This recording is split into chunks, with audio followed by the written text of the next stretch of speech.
On the night of December 7th, 1811, something inhuman stalked the fog-shrouded streets of London's East End. In the space of 12 days, an unknown killer would butcher 2 entire families with such savage brutality that even hardened Bow Street runners would vomit at the crime scenes.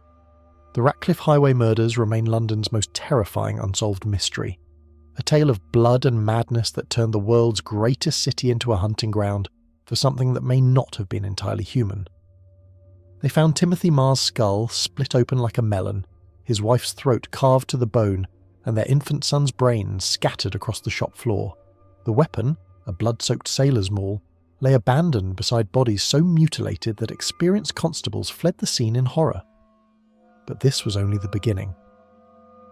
Somewhere in London's labyrinthine East End, a killer waited in the shadows, and 12 days later he would strike again with even greater savagery.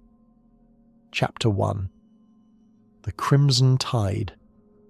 The fog rolled in from the Thames like a living thing on the evening of December the 7th, 1811, carrying with it the stench of tar, rotting fish, and human misery that had become the signature perfume of London's East End. Along the cobbled expanse of Ratcliffe Highway, gas lamps flickered like dying candles in the murky air, casting dancing shadows that seemed to writhe with malevolent purpose across the faces of warehouses, taverns, and the cramped shops that served the countless souls who called this godforsaken stretch of civilization their home. Timothy Marr stood behind the counter of his modest draper's shop at number 29 Ratcliffe Highway, carefully folding a bolt of rough wool cloth while his wife Celia nursed their infant son Timothy Jr. near the warmth of the coal fire. At 24 years of age, Timothy possessed the lean, weathered appearance of a man who had known the sea's harsh embrace, before choosing the relative security of shopkeeping over the dangerous uncertainties of maritime life. His hands, though now softened by months of handling fabric and counting coins, still bore the calluses and scars that marked him as one who had hauled rope and battled storms in service to the great merchant vessels that brought the Empire's wealth to London's insatiable docks. The shop itself reflected the modest aspirations of a young couple determined to rise above the squalor that surrounded them on all sides. Shelves lined the walls, bearing carefully arranged displays of cloth, thread, and the various sundries that served the needs of sailors' wives, dock workers, and the occasional gentleman who found himself conducting business in this rougher quarter of the city. The living quarters above the shop provided space for the growing family, though the thin walls did little to muffle the constant noise that rose from the street below.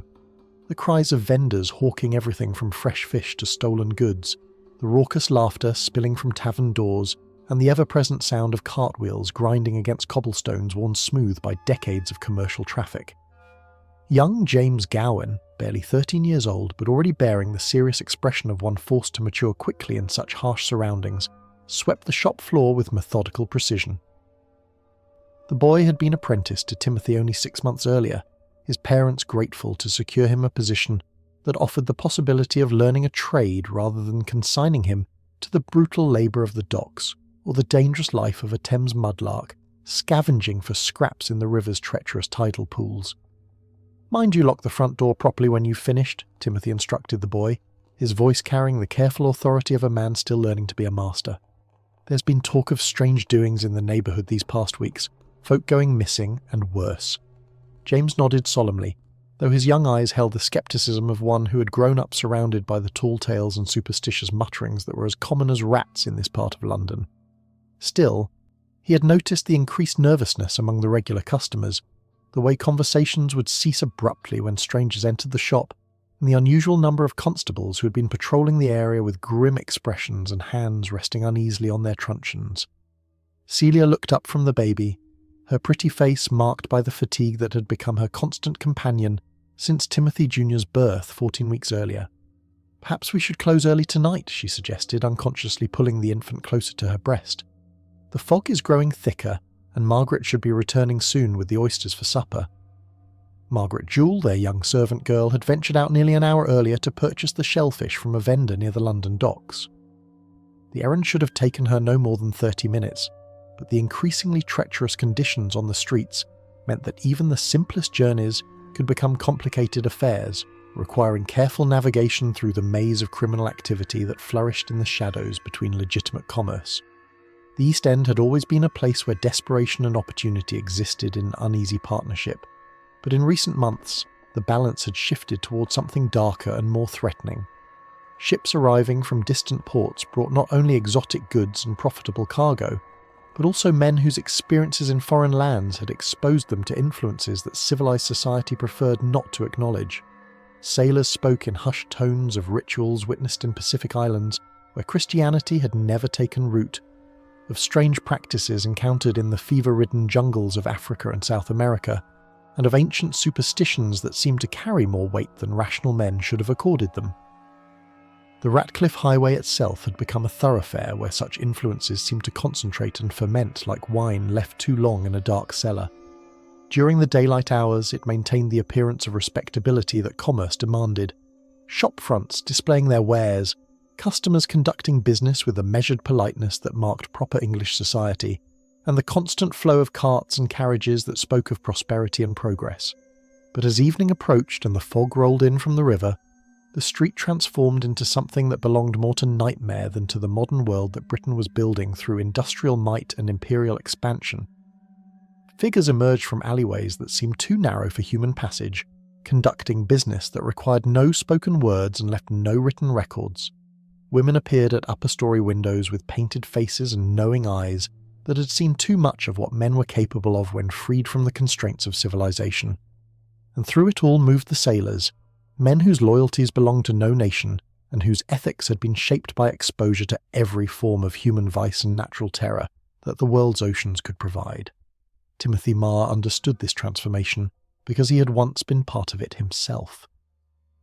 Before marriage and fatherhood had anchored him to this small shop and its modest dreams of security, he too had walked the gangplanks of merchant vessels bound for ports where English law held no sway, and English customs were viewed as quaint curiosities by populations that had developed their own methods for dealing with the fundamental questions of survival and prosperity.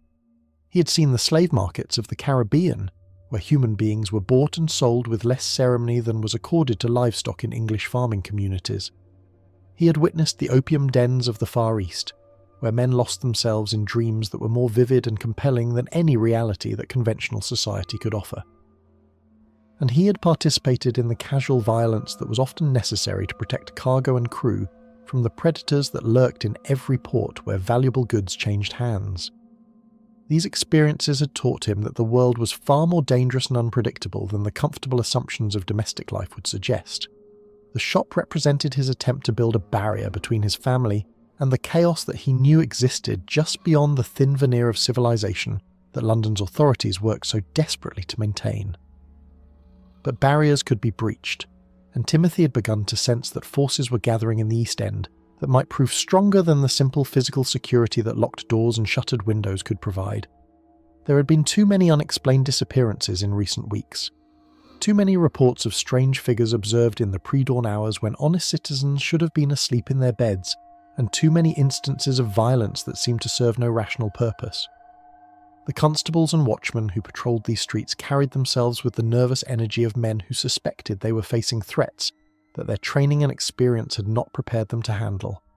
Conversations with fellow shopkeepers had revealed a pattern of unease that went beyond the normal concerns about theft and public disorder that were constant features of life in this part of London. Something was stirring in the shadows of the East End, something that fed on the desperation and moral confusion that maritime commerce brought to these crowded streets and narrow alleyways. Timothy could feel its presence like a change in atmospheric pressure that preceded violent storms at sea, and he had begun taking precautions that went beyond the simple business practices that his previous maritime experience had taught him. The till behind the counter contained not only the day's modest profits, but also a loaded pistol that Timothy had purchased from a fellow former sailor who dealt in weapons that asked no questions about their intended use. The flintlock was old but reliable, and Timothy had spent several evenings practicing with it in the cellar below the shop, learning to load and fire with the speed that might mean the difference between life and death if the growing tensions in the neighbourhood finally erupted into open violence. Celia had protested these preparations, arguing that the presence of weapons in their home increased rather than decreased the dangers they faced. But Timothy's experiences in ports where survival often depended on the ability to project strength and respond to threats with immediate and overwhelming force had convinced him that passive defence was insufficient protection for a family trying to establish itself in territory where predators constantly searched for signs of weakness or vulnerability. As the evening deepened and Margaret's absence stretched beyond reasonable explanation, Timothy found himself checking and rechecking the various locks and bolts that secured the shop's entrances. The normal sounds of the street seemed muffled by the thickening fog, creating an atmosphere of isolation that made every creak of settling timber and every whisper of wind through gaps in the building's structure seem pregnant with potential menace. James finished his sweeping and approached the counter with the careful deference that marked his awareness of his lowly position in the household hierarchy. "Shall I wait for Margaret's return before retiring, sir?" he asked, though his young face clearly reflected his desire to seek the relative safety of his small bed in the shop's rear storage area. Timothy considered the question while studying the fog-obscured street through the shop's front window. The gas lamps that normally provided at least minimal illumination had become mere smudges of yellowish light in the thick air, and the usual flow of pedestrian traffic had dwindled to occasional shadowy figures that appeared and disappeared like phantoms in the murky darkness. "No, lad," he decided finally, "you've done your work well today. Get yourself to bed, and we'll deal with Margaret's tardiness in the morning. No doubt she's taken shelter somewhere until this fog lifts enough for safe travel." But even as he spoke these reassuring words, Timothy felt the cold touch of premonition that had served him well during his years at sea. Something was wrong about this night, wrong in ways that went beyond simple concerns about weather and street safety. The very air seemed charged with malevolent potential, as if the fog itself carried influences that rational men would do well to avoid. As James retreated to his modest quarters and Celia prepared to take the baby upstairs to their bedroom, Timothy made one final check of the shop's security measures. The heavy wooden door was secured with both the standard lock and the additional iron bar that he had installed just weeks earlier. The shutters over the front windows were latched from the inside and reinforced with brackets that would resist anything short of sustained assault by multiple attackers. Yet despite these precautions, Timothy could not shake the feeling that he was preparing to defend against threats that would not be deterred by conventional barriers. As he climbed the narrow stairs to join his wife and child in the supposed safety of their domestic refuge, he carried with him the loaded pistol and a growing certainty that before this night was over, the crimson tide that was already flowing through the East End's shadowy channels would reach even this modest sanctuary that he had tried so desperately to build against the darkness. The fog continued to thicken outside, and within its concealing embrace, something inhuman began to stir with murderous intent. Chapter 2. The House of Blood. Margaret Jewell's footsteps echoed hollowly against the fog-slicked cobblestones as she hurried along Ratcliffe Highway, clutching the small basket of oysters she had finally managed to purchase after nearly 2 hours of searching through the maze of vendors and merchants that clustered around the London docks. The delay had been unavoidable. The usual fishmonger had failed to appear at his customary location, forcing her to venture deeper into the warren of temporary stalls and questionable establishments that served the transient population of sailors, dock workers, and the various parasites who fed off their meagre wages. The fog had grown so thick during her absence that familiar landmarks seemed to have vanished entirely, replaced by an alien landscape where buildings loomed out of the murk like ships emerging from heavy weather. Gas lamps that should have provided guidance had become mere suggestions of light, their feeble glow absorbed by the oppressive atmosphere that seemed to muffle not only sight but sound itself, creating pockets of silence that felt more ominous than the usual cacophony of East End street life. As she approached number 29, Margaret felt a flutter of unease that had nothing to do with the treacherous footing or the late hour. The shop's front windows, which should have glowed with the warm light of candles or oil lamps, were dark as tombstones. No smoke rose from the chimney that should have been carrying away the heat from the coal fire that had been burning cheerfully when she departed on her errand. Most disturbing of all, the heavy wooden door stood slightly ajar, its iron reinforcements gleaming wetly in the thin light that managed to penetrate the fog. Margaret hesitated at the threshold, her country-bred instincts warning her that something was terribly wrong with this scene. She had served the Marr family for nearly 8 months, long enough to know their habits and routines with the intimate familiarity that domestic service demanded. Timothy was meticulous about security, never leaving doors unlocked or fires unattended, Celia was equally careful about maintaining the warm, welcoming atmosphere that made their modest shop a pleasant refuge from the harshness of the surrounding neighbourhood. "Mrs. Marr," she called softly, pushing the door open just far enough to peer into the shop's interior. "Mr. Marr, I've brought the oysters you requested."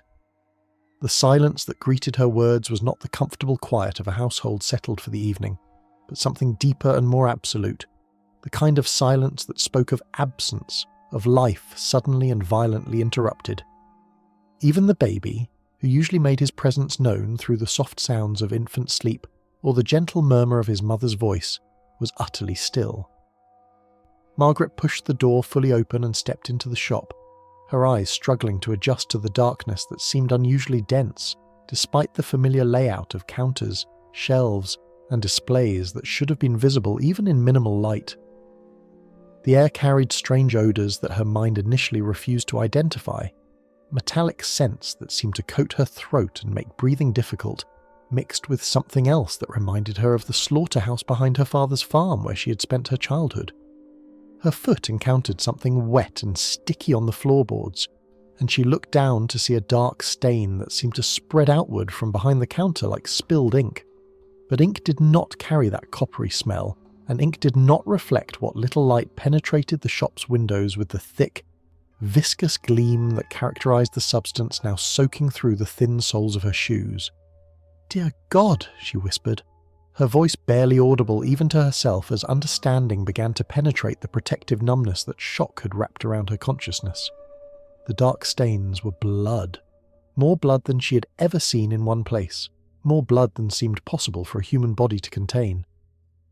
Margaret forced herself to move deeper into the shop, following the trail of carnage that led behind the counter, where Timothy usually conducted his business with customers. What she found there would haunt her dreams for the remainder of her life.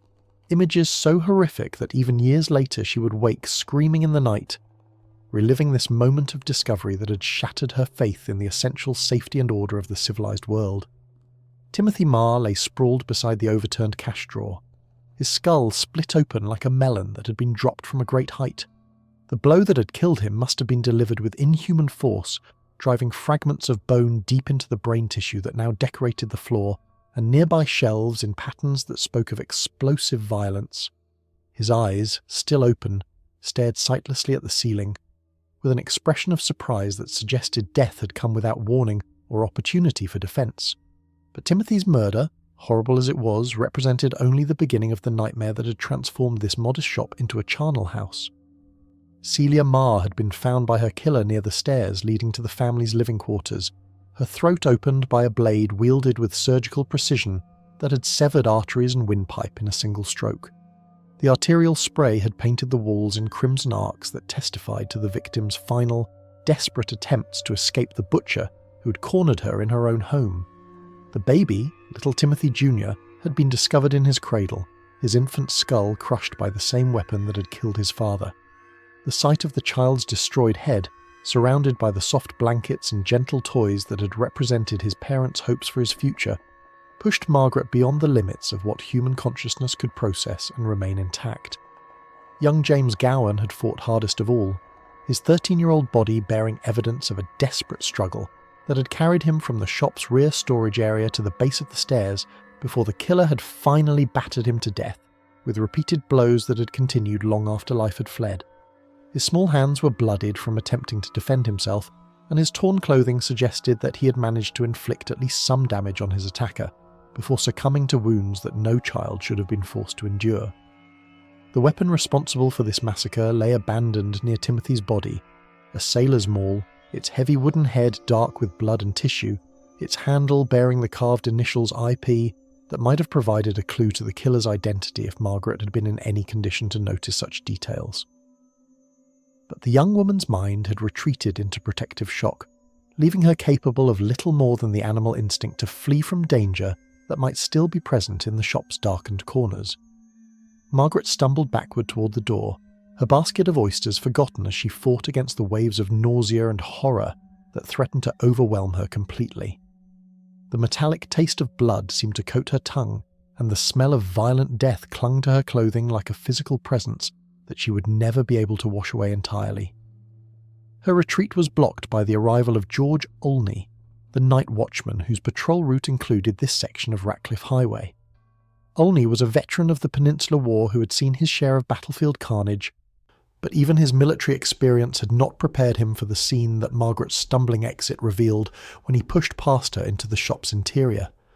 "Jesus Christ almighty," Olney whispered, his weathered face draining of colour as his bullseye lantern illuminated the full extent of the slaughter that had been visited upon the Marr family. His trained eye immediately took in details that Margaret's shocked consciousness had missed. The fact that the shop's till had been left untouched despite containing several pounds in coins and small bills, the absence of any signs of burglary or systematic searching, and most significantly, the surgical precision with which the killer had gone about his work. This had not been a robbery gone wrong or a crime of passion committed in the heat of argument. The murders showed evidence of planning and execution that spoke of a mind capable of conceiving and carrying out violence on a scale that seemed to belong more to warfare than to civilian criminal activity. Each victim had been killed with methods specifically chosen for maximum damage and terror, suggesting that the killer had taken genuine pleasure in the suffering he had inflicted. Olney's military training kicked in, overriding his natural human revulsion at the carnage surrounding him. He began a systematic examination of the crime scene, noting the positions of the bodies, the patterns of blood spatter, and the various clues that might help identify the monster responsible for this atrocity. But even as he worked, he felt a growing certainty that he was dealing with something that went beyond ordinary criminal behaviour. The sheer savagery of the attack suggested a level of rage and hatred that seemed almost supernatural in its intensity. No mere burglar would have continued beating victims long after they were dead, and no ordinary killer would have displayed the kind of methodical thoroughness that characterised these murders. Each member of the family had been killed in a different way, as if the murderer had been experimenting with various forms of violence or performing some kind of ritual that demanded specific methods for each victim. Margaret, meanwhile, had collapsed against the shop's doorframe, her body racked with sobs that seemed to come from some primal level of human response to horror that existed far below the civilised veneer that normally governed emotional expression. Her mind kept returning to the image of baby Timothy's destroyed skull, the sight that had finally shattered her ability to process the reality of what she had discovered. "Who could do such a thing?" she whispered to Olney when he emerged from his examination of the crime scene. "What kind of creature walks among us that could murder a sleeping infant with such... She could not complete the sentence, lacking words adequate to describe the level of inhuman brutality that the killer had displayed. The English language, for all its richness and complexity, seemed insufficient to capture the essence of evil that had transformed this modest family shop into a monument to mankind's capacity for unthinkable violence. Olney shook his head, his own vocabulary inadequate to the task of explaining what they had witnessed. In his years of military service, he had seen men die in every conceivable way that warfare could devise, but those deaths had occurred in the context of declared hostilities between organised forces fighting for comprehensible political objectives. This slaughter served no rational purpose that he could identify, following no pattern that his experience could categorise or explain. "I must summon the magistrates," he said finally, his voice carrying the hollow tone of a man who had looked into an abyss and found it staring back with eyes that held no trace of human recognition. "This is beyond the authority of simple watchmen to investigate. We're dealing with something that London has never seen before." As Olney hurried away to raise the alarm that would bring the full weight of law enforcement to bear on this unprecedented crime, Margaret remained in the doorway, staring into the blood-soaked interior that had once been her workplace and surrogate home. The fog continued to swirl around her feet, seeming to carry with it whispers of violence and promises of greater horrors yet to come. The House of Blood had been consecrated with the lives of 4 innocent people, and somewhere in the labyrinthine darkness of the East End, their killer walked free, already planning the next act in a drama of terror that would soon engulf all of London in fear. Chapter 3. The Maul of Terror. The morning of December 8th dawned grey and cheerless over London, the fog of the previous evening having lifted just enough to reveal the full horror of what had transpired at number 29 Ratcliffe Highway. By first light, word of the massacre had spread through the East End like wildfire, drawing crowds of morbid spectators who pressed against the hastily erected barriers that the local constables had established around the crime scene. Magistrate Aaron Graham arrived at the Marr shop shortly after sunrise, accompanied by a contingent of Bow Street runners whose grim expressions testified to their awareness that they were confronting something unprecedented in the annals of London crime. Graham, a methodical man whose years of experience with the darker aspects of human nature had not prepared him for this level of savagery, stood in the shop's doorway for several long minutes, steeling himself for what lay within. The interior presented a tableau that seemed designed to challenge every assumption about the boundaries of civilized behaviour. In the cold light of morning, the blood that had appeared black in the previous evening's darkness revealed itself to be a rich, arterial red that had soaked into the wooden floorboards and splattered across walls and merchandise with patterns that spoke of violence beyond rational comprehension. "Have you ever seen anything like this before?" Graham asked John Harriott, the senior Bow Street runner who had been summoned to lead the investigation. Harriott, a former naval officer whose service in the Caribbean had exposed him to various forms of colonial brutality, examined the scene with the dispassionate eye of a professional, but even his weathered composure showed signs of strain. "Nothing that wasn't connected to warfare or slave uprisings," Harriott replied, crouching beside the sailor's maul that lay abandoned near Timothy Marr's body.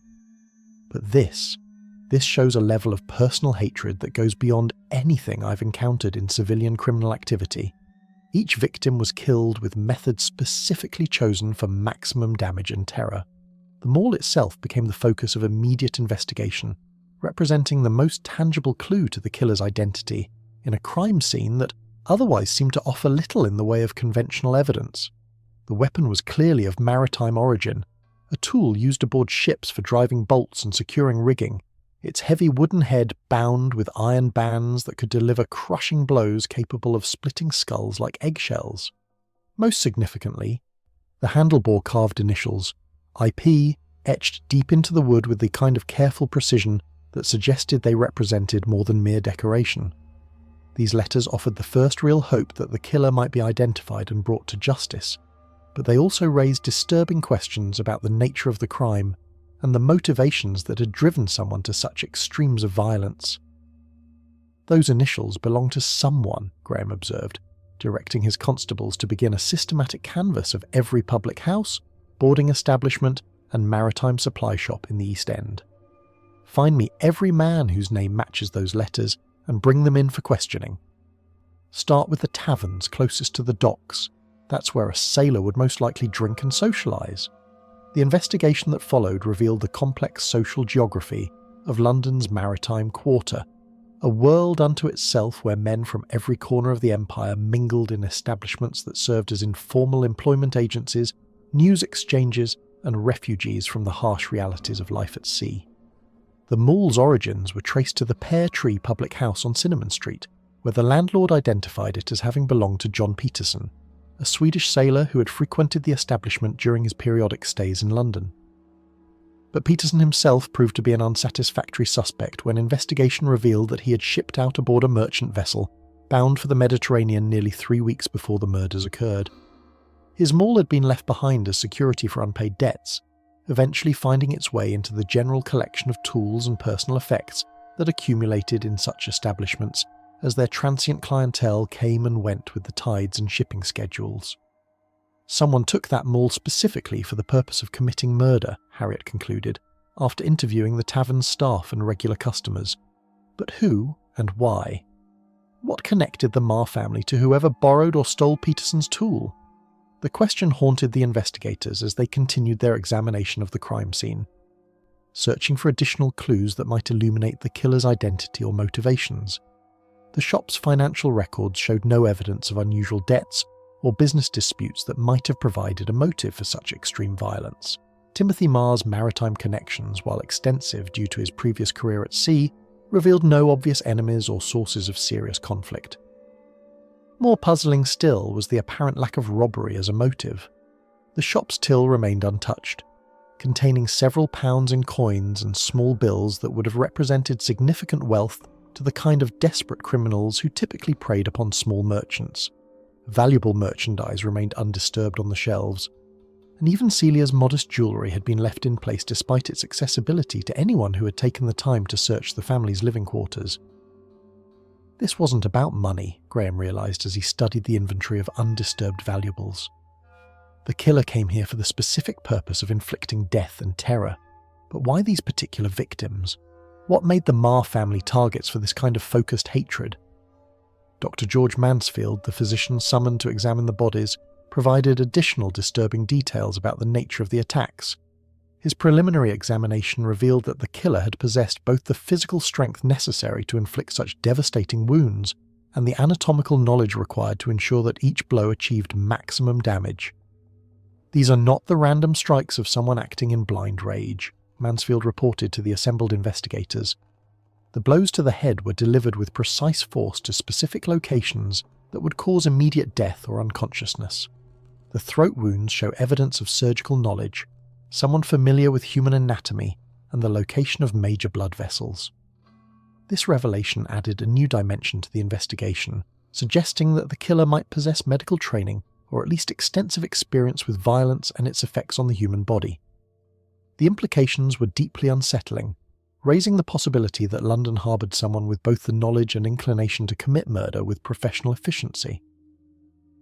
As word of the investigation's findings spread through the East End, public reaction shifted from simple horror to something approaching panic. The realisation that the killer remained at large, possibly planning additional attacks, transformed the already dangerous streets of the Maritime Quarter into a landscape of paranoia and suspicion, where every stranger became a potential threat and every shadow might conceal a murderer. The local population, already accustomed to high levels of violence and criminal activity, recognised that this crime represented something qualitatively different from the usual brutalities that characterised life in their neighbourhood.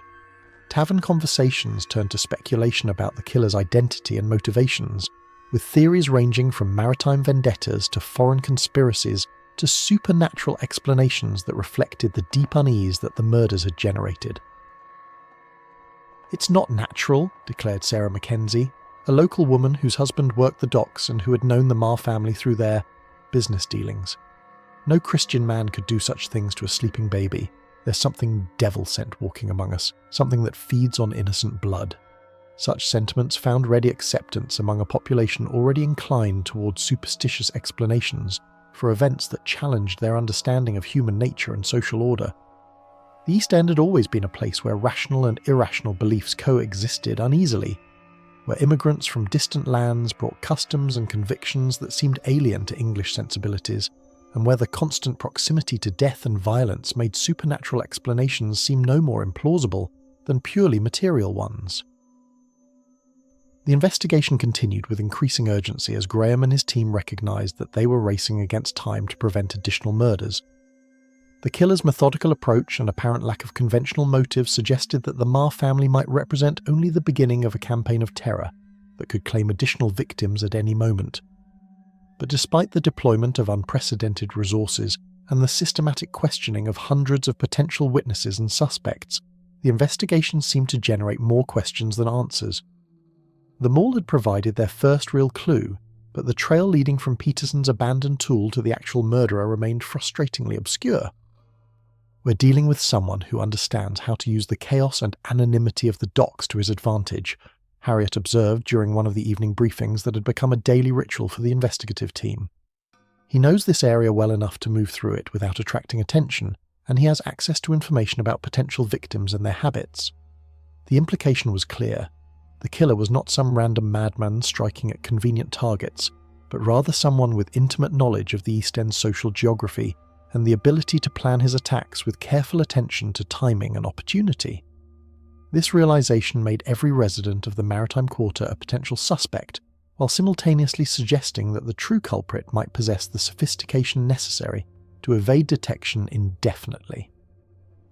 As December 8th drew to a close with no arrest and no clear progress toward identifying the murderer, the Maul of Terror had become a symbol of London's vulnerability to forces that seemed to operate beyond the reach of conventional law enforcement. The weapon lay in the magistrate's office as evidence, but its presence seemed to radiate an aura of malevolent possibility that made even hardened investigators uneasy about the darkness that was gathering over their city. Somewhere in the labyrinthine streets of the East End, a killer walked free, and the maul that had served his purposes so efficiently suggested that he possessed both the tools and the inclination to strike again whenever the mood moved him to add fresh victims to his growing collection of innocent blood. Chapter 4. The Shadow of Suspicion. John Williams emerged from the Blue Anchor Tavern into the grey morning light of December the 9th with the unsteady gait of a man who had spent the night attempting to drown his thoughts in cheap gin and inferior ale. The fog that had concealed the previous evening's horrors had lifted enough to reveal the increased activity on Ratcliffe Highway. Constables moving in pairs, their faces grim with purpose, while clusters of residents gathered at street corners to exchange whispered theories about the massacre that had transformed their already dangerous neighbourhood into something approaching a war zone. Williams was 27 years old, though his gaunt features and prematurely greying hair made him appear considerably older. His tall, lean frame bore the characteristic marks of a man who had spent years at sea. The weathered skin that spoke of exposure to salt spray and tropical sun, the slightly rolling gait that betrayed a body accustomed to compensating for the motion of ships' decks, and the watchful eyes that had learned to spot trouble before it could manifest into the kind of life-threatening violence that was an occupational hazard of maritime life. But there was something else in Williams's appearance that set him apart from the typical sailors who frequented the East End's taverns and boarding houses. His clothes, while worn and showing signs of hard use, were cut from better fabric than most seamen could afford. His hands, though calloused from rope work, showed evidence of activities that went beyond simple manual labour. Most significantly, his manner of speaking revealed an education that seemed incongruous with his apparent circumstances, suggesting a background that contained elements he preferred not to discuss with casual acquaintances. "Terrible business about the Marr family," commented Mrs. Vermillo, the landlady of the lodging house where Williams had been staying for the past several weeks. She stood in the doorway of her establishment, wrapping a threadbare shawl around her shoulders against the December chill, while studying the increased police presence with the keen interest of someone whose livelihood depended on maintaining awareness of local criminal activity. Williams paused in his unsteady progress along the cobblestones, his bloodshot eyes focusing with difficulty on the woman who had provided him with shelter in exchange for the modest rent that represented a significant portion of his irregular income. "What's happened?" he asked, though his tone carried a quality that suggested he was already aware of at least some details about the previous night's events. "A whole family butchered in their beds," Mrs. Vermillo replied, her voice dropping to the conspiratorial whisper that such topics demanded. "Timothy Marr the draper, his wife and baby, and that poor young apprentice boy.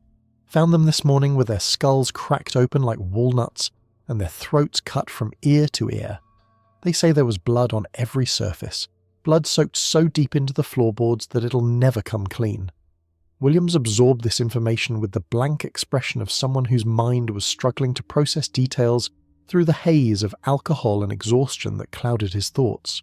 But Mrs. Vermillo, whose years of dealing with the transient population of sailors and dock workers had made her an expert reader of human nature, noticed something in his reaction that struck her as unusual.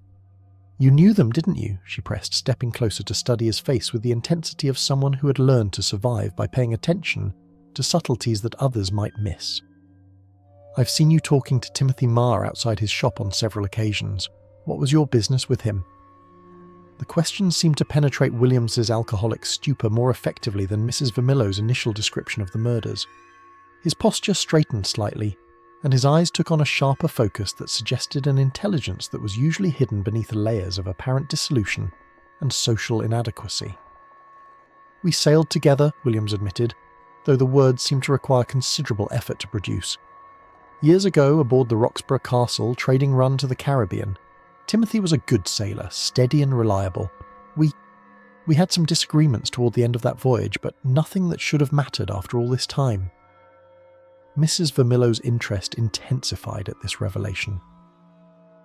She had housed enough sailors over the years to understand that disagreements between crew members could fester and grow into deadly grudges, particularly when they involved matters of money, women, or professional reputation. The close quarters and high tensions of ocean voyages created conditions where minor conflicts could evolve into hatreds that persisted long after the ships had returned to port.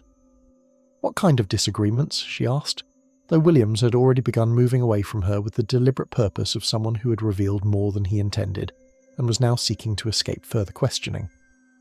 Williams's retreat took him deeper into the maze of narrow streets and cramped alleyways that honeycombed the area between Ratcliffe Highway and the Thames waterfront. This was territory he knew intimately, having spent weeks exploring its hidden corners and secret passages in the manner of someone who understood that survival in such environments often depended on maintaining multiple escape routes and places of concealment. But his apparent familiarity with the East End's criminal geography was precisely the kind of detail that was beginning to attract the attention of the investigators, who were systematically questioning everyone with connections to the Marr family.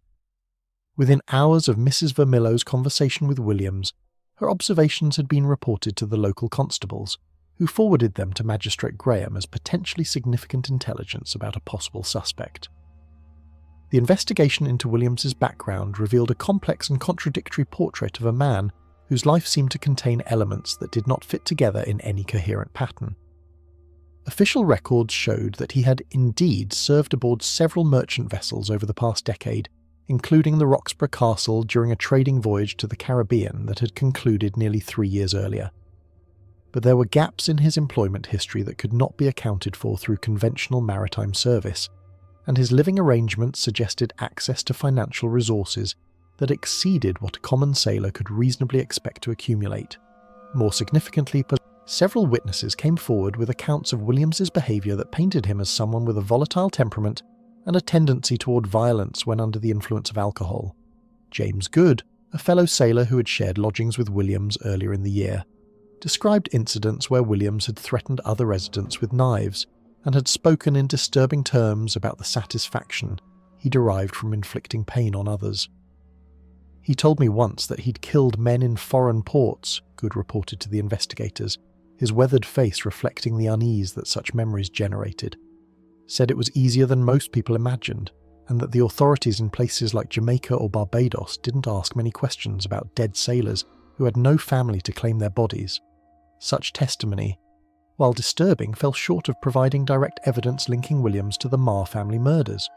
The investigators were dealing with a social milieu where violence was commonplace and where boastful claims about criminal activities were often exaggerated for effect rather than representing accurate accounts of actual events. Many sailors told stories about their adventures in foreign ports that contained elements of fantasy designed to impress listeners or enhance their reputations for toughness and experience.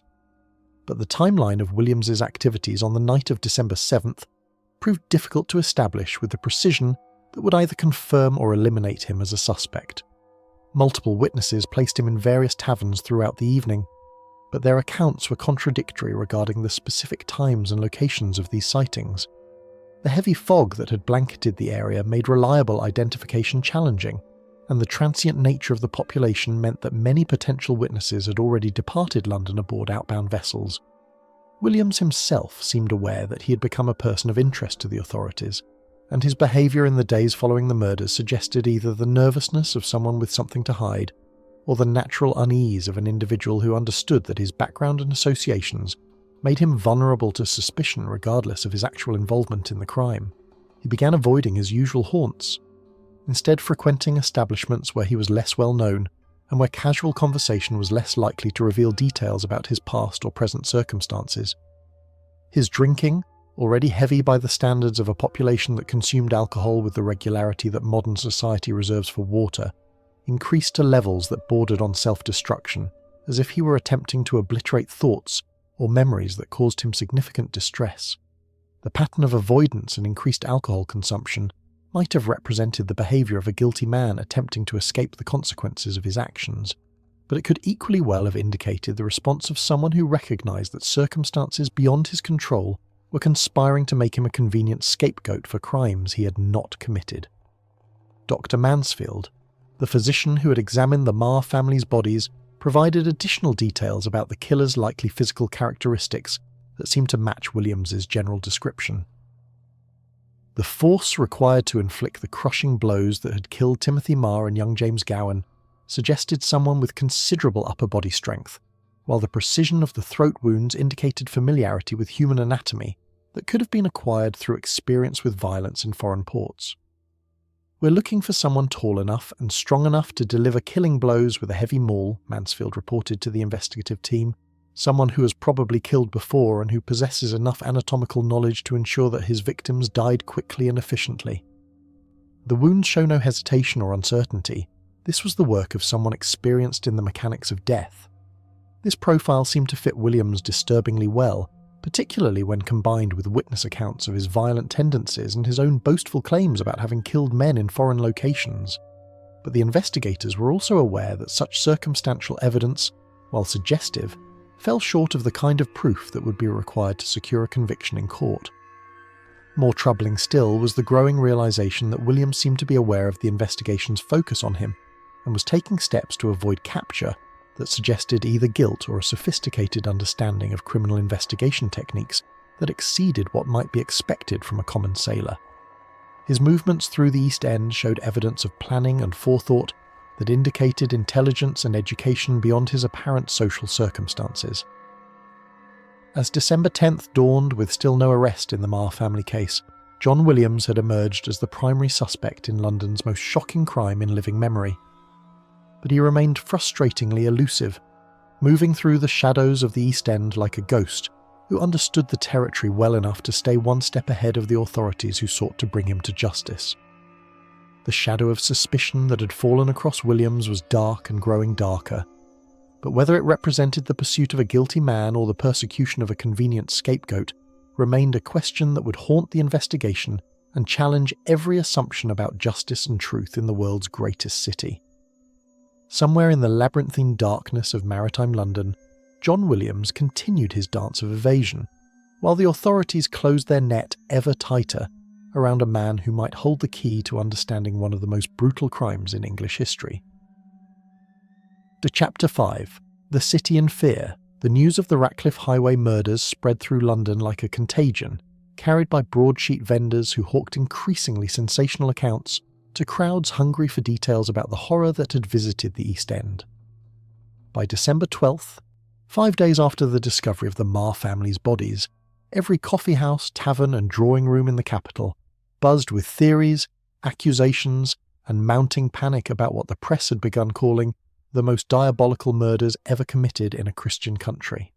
The Morning Chronicle published woodcut illustrations that purported to show the crime scene in gruesome detail, though the artists had clearly relied more on imagination than actual observation in their depictions of blood-soaked rooms and mutilated corpses.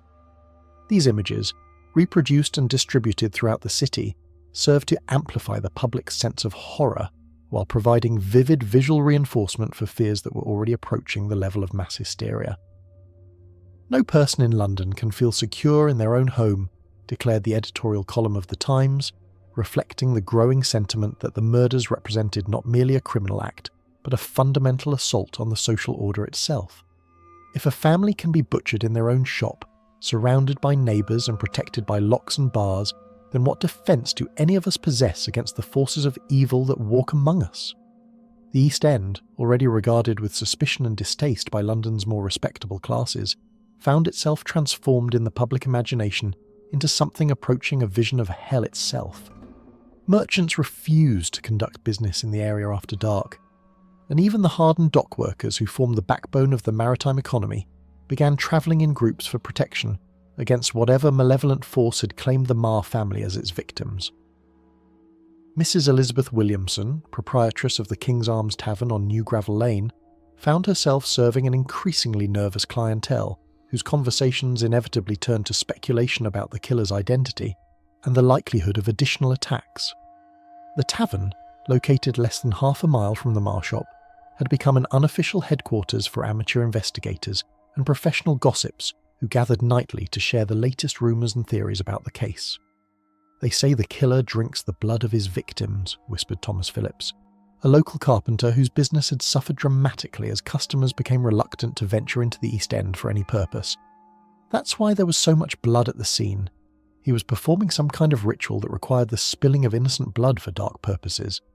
Such supernatural explanations found ready acceptance among a population that had been shaken to its core by the apparent randomness and savagery of the attacks.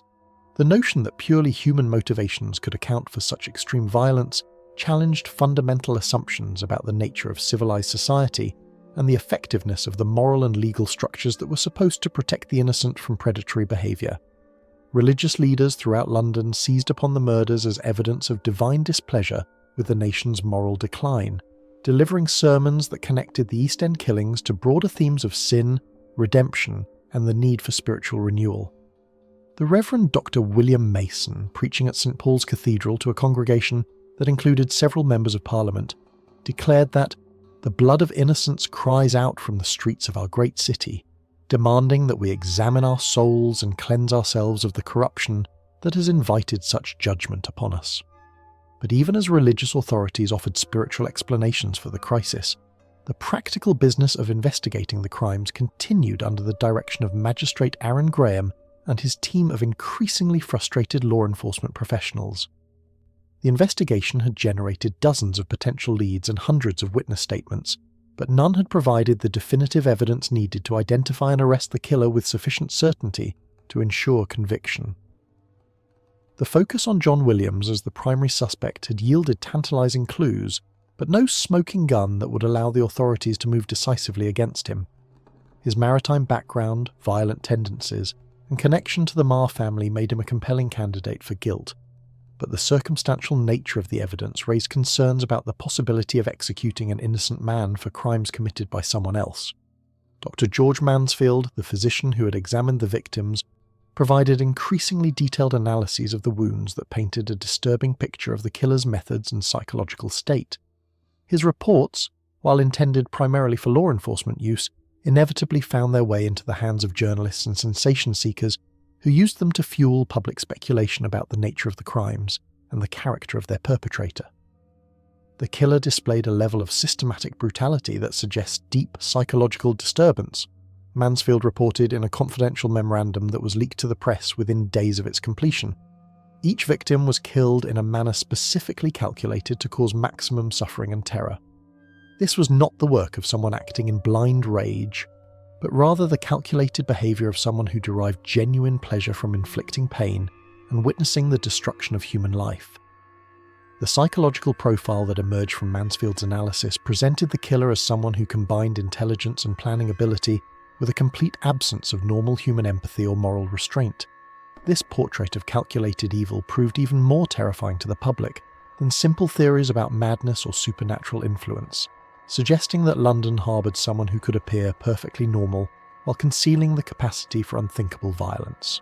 Home Secretary Richard Ryder found himself under increasing pressure from Parliament and the public to demonstrate that the government was taking effective action to apprehend the killer and prevent additional murders.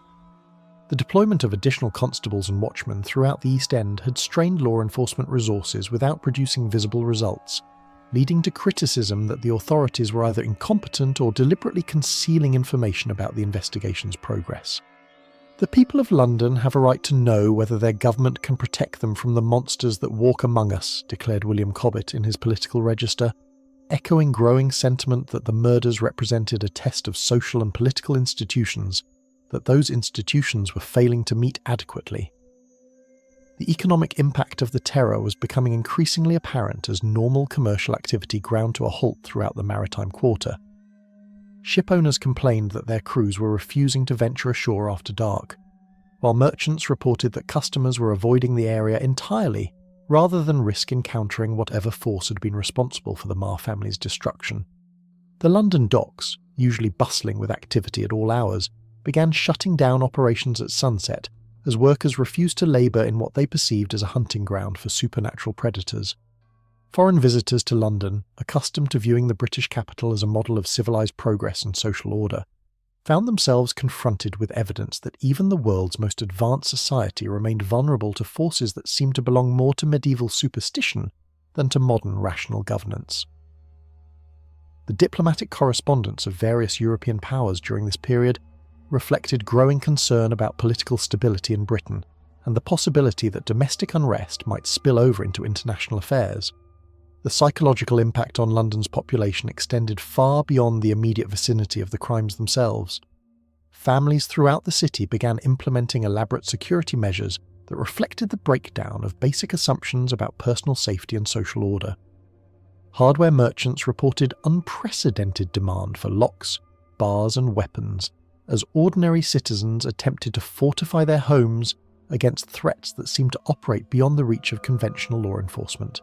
Children, particularly sensitive to the adult anxiety that permeated every aspect of daily life, began experiencing nightmares and behavioural problems that reflected their unconscious absorption of the terror that had gripped their community. Schools reported increased absenteeism as parents became reluctant to allow their offspring to venture outside the supposed safety of family supervision, while physicians noted a marked increase in cases of nervous disorders and anxiety-related ailments among patients of all social classes. The murders had succeeded in accomplishing something that no foreign enemy or domestic political movement had ever achieved. They had made the residents of the world's most powerful city afraid to sleep peacefully in their own beds. The knowledge that somewhere in London's vast population lurked someone capable of committing such atrocities, and that the authorities seemed powerless to identify and apprehend this individual, had shattered fundamental beliefs about the nature of civilized society and the effectiveness of the institutions that were supposed to protect the innocent from predatory violence. As December progressed with no arrest and no apparent progress towards solving the case, the fear that gripped London began to take on characteristics that suggested the possibility of permanent social transformation.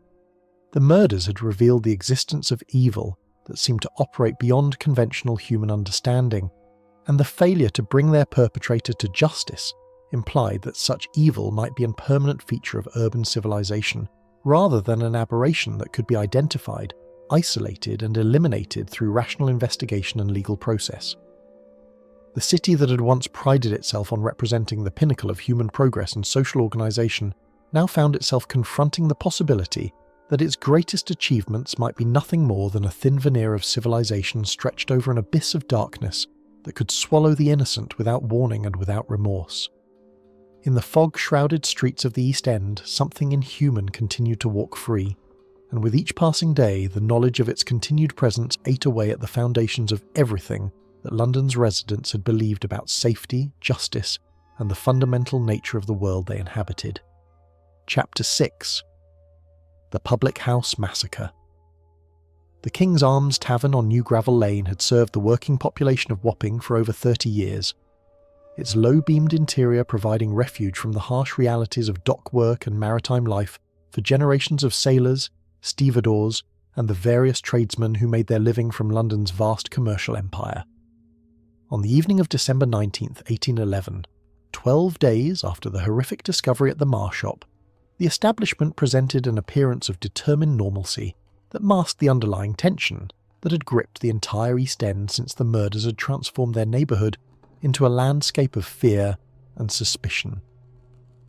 John Williamson, the tavern's proprietor, was a man of 56 whose weathered features and steady demeanour reflected decades of experience in managing the kind of establishment where disputes were settled with fists rather than words, and where survival depended on the ability to maintain order among customers whose tempers had been shortened by hard labour, cheap gin, and the accumulated frustrations of lives lived at the margins of respectable society.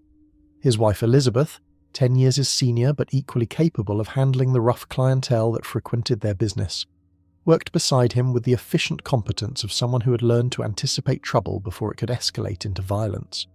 The couple's establishment occupied the ground floor of a narrow building that reflected the cramped architectural style common throughout the maritime quarter, where every square foot of space commanded premium rents and privacy was a luxury that few could afford. Above the tavern lay the family's modest living quarters, while the cellar below served as storage for the barrels of ale and spirits that formed the backbone of their commercial operation. Bridget Anna Harrington, their middle-aged Irish servant, had worked for the Williamsons for nearly 8 years, her sharp tongue and no-nonsense attitude making her invaluable in dealing with customers who had consumed more alcohol than their judgment could safely accommodate. At 50 years of age, she possessed the kind of practical wisdom that came from surviving in environments where weakness invited exploitation, and her loyalty to her employers had been tested and proven through numerous crises that were inevitable features of tavern life in such a rough neighbourhood. As evening settled over Wapping on December 19th, the King's Arms attracted its usual complement of regulars whose conversation inevitably turned to speculation about the Marr family murders, and the apparent inability of the authorities to identify and apprehend their killer. The investigation had produced no arrests despite the deployment of unprecedented resources, and the continued freedom of whoever had committed such atrocities had created an atmosphere of paranoia that affected every aspect of daily life in the East End. "They say John Williams has vanished completely," observed Thomas Mitchell, a dock worker whose massive frame and scarred hands testified to years of loading and unloading cargo from vessels that brought the wealth of empire to London's hungry markets. Disappeared like smoke, as if the very devil himself was protecting him from justice. Williamson nodded grimly as he polished pewter tankards behind the bar, his movements mechanical but his attention focused on the conversations that swirled around his establishment like fog rising from the Thames. As a publican, he served as an unofficial information broker for his community, collecting and disseminating the rumours, theories, and facts that helped his customers make sense of a world that seemed increasingly hostile and unpredictable. "Williams or no Williams, something evil walks these streets," declared Margaret O'Brien, one of the few women who frequented the tavern, her Irish accent lending additional weight to words that reflected the supernatural fears that had begun to predominate over rational explanations for the continuing crisis. "I've lived in this neighbourhood for 20 years, and I've never felt the kind of darkness that hangs over us now. It's as if the very air carries the stench of innocent blood crying out for vengeance."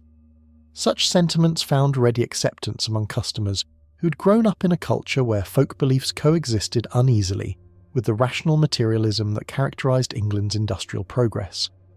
The East End had always been a place where immigrants from Ireland, Scotland, and various continental European countries brought their traditional supernatural beliefs into contact with English rationalism, creating a cultural atmosphere where ghost stories and scientific explanations competed for credibility in explaining natural and social phenomena.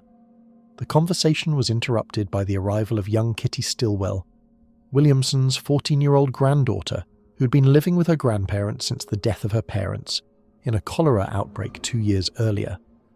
The girl possessed the kind of ethereal beauty that seemed particularly poignant in such harsh surroundings, her delicate features and large eyes creating an impression of vulnerability that made the adults around her instinctively protective. "Grandfather, I don't like the man who's been watching our house," Kitty whispered, approaching Williamson with the kind of nervous energy that suggested genuine fear rather than childish imagination. "He's been standing across the street for the past hour, just staring at our windows.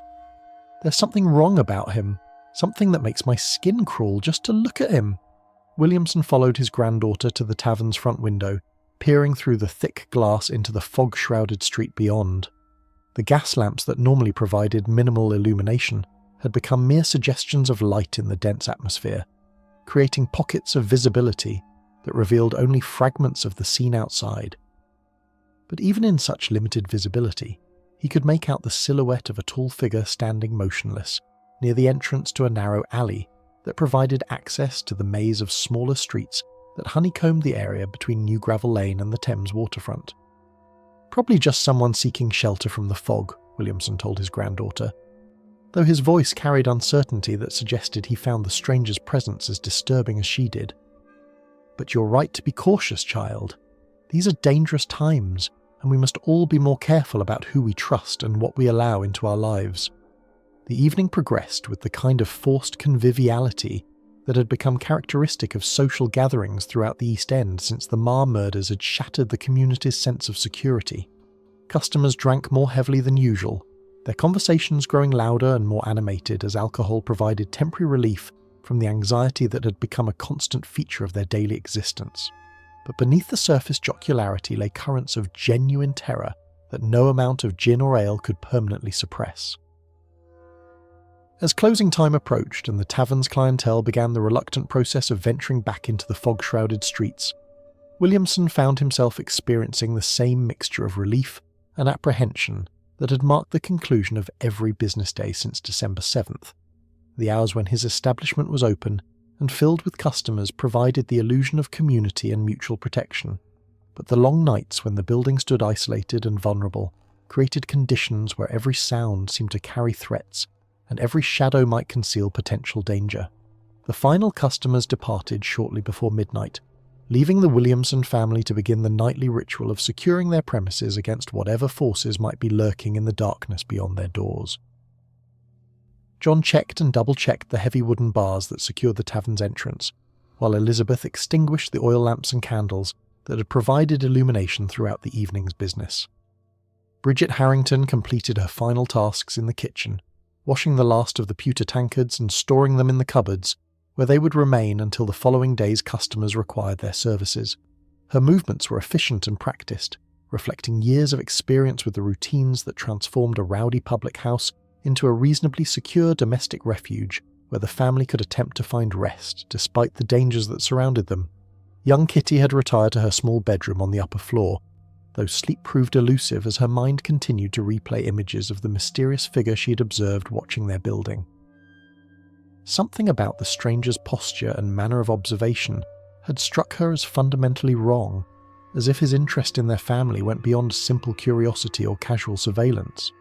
The building settled into the kind of watchful quiet that had become characteristic of nights throughout the East End, where families huddled behind locked doors and barred windows, listening for sounds that might indicate the approach of whatever malevolent force had claimed the Marr family as its victims. Every creak of settling timber, every whisper of wind through gaps in the building's structure, carried the potential for terror that could transform ordinary domestic sounds into harbingers of impending doom. It was during this period of tense quiet, sometime between midnight and 1 o'clock in the morning of December the 20th, that death came calling at the King's Arms with the same savage efficiency that had characterised the assault on the Marr family shop.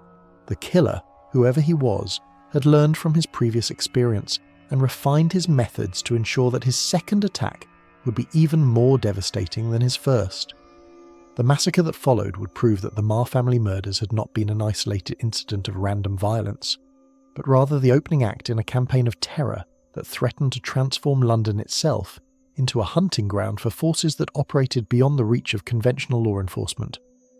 The King's Arms, which had served as a refuge for the working population of Wapping for over 3 decades, was about to become the second station in a via dolorosa of blood that would challenge every assumption about safety, civilization, and the fundamental nature of evil itself.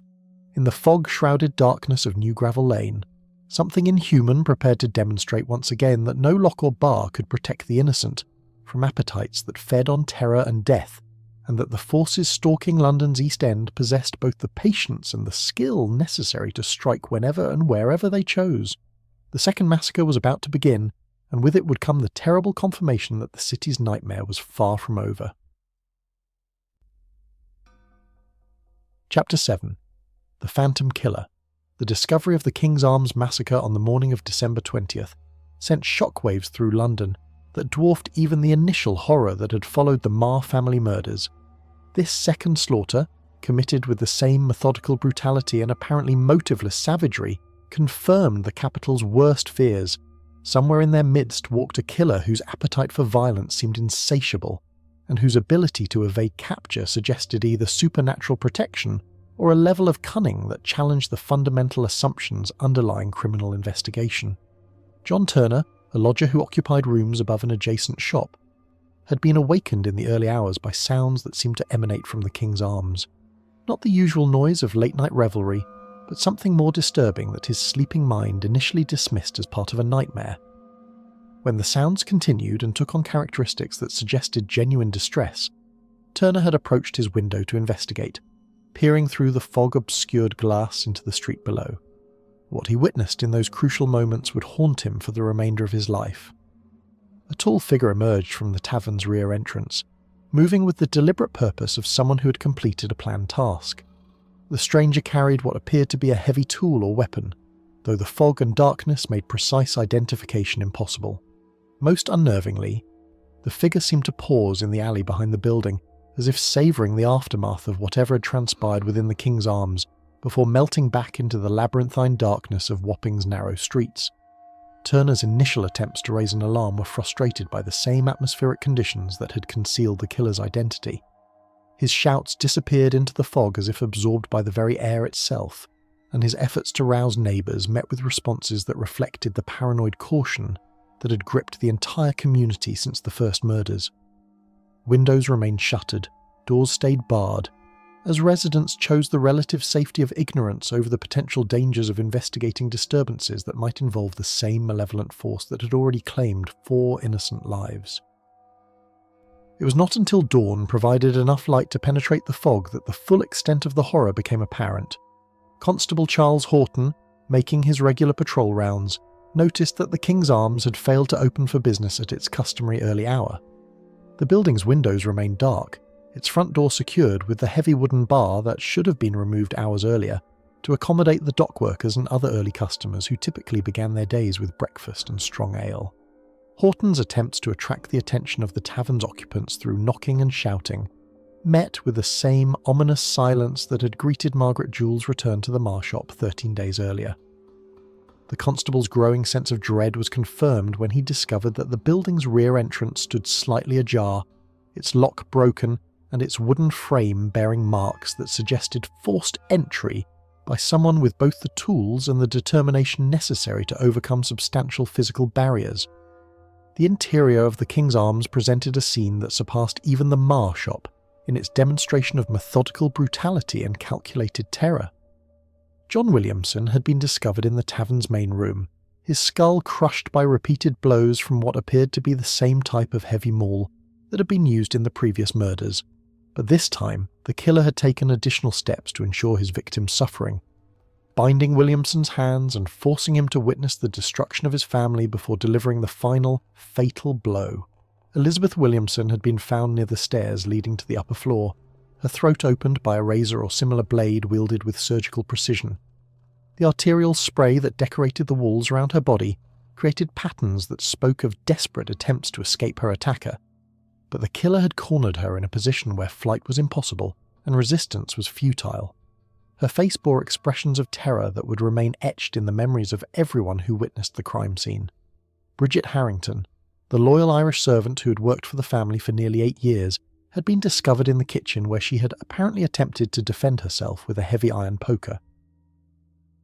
Her body showed evidence of a prolonged struggle that had carried her from the kitchen through the main room before the killer had finally battered her to death near the tavern's front entrance.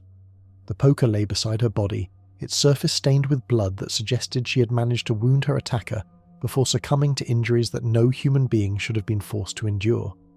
But it was the survival of young Kitty Stillwell that provided the investigation with its first potential eyewitness to the killer's identity and methods. The 14-year-old girl had hidden beneath her bed when the sounds of violence erupted from the floors below, remaining motionless for hours while the killer went about his deadly work. Her survival seemed almost miraculous given the thoroughness with which the attacker had eliminated every other member of the household. Kitty's account of the night's events, given to investigators while she was still in a state of shock that made coherent communication difficult, provided disturbing insights into the killer's behaviour and psychological state. She described hearing her grandfather pleading for mercy, her grandmother's screams cut short by what sounded like a blade across her throat, and most chillingly, periods of silence punctuated by sounds that suggested the killer was taking time to examine his work and perhaps derive pleasure from the suffering he had inflicted.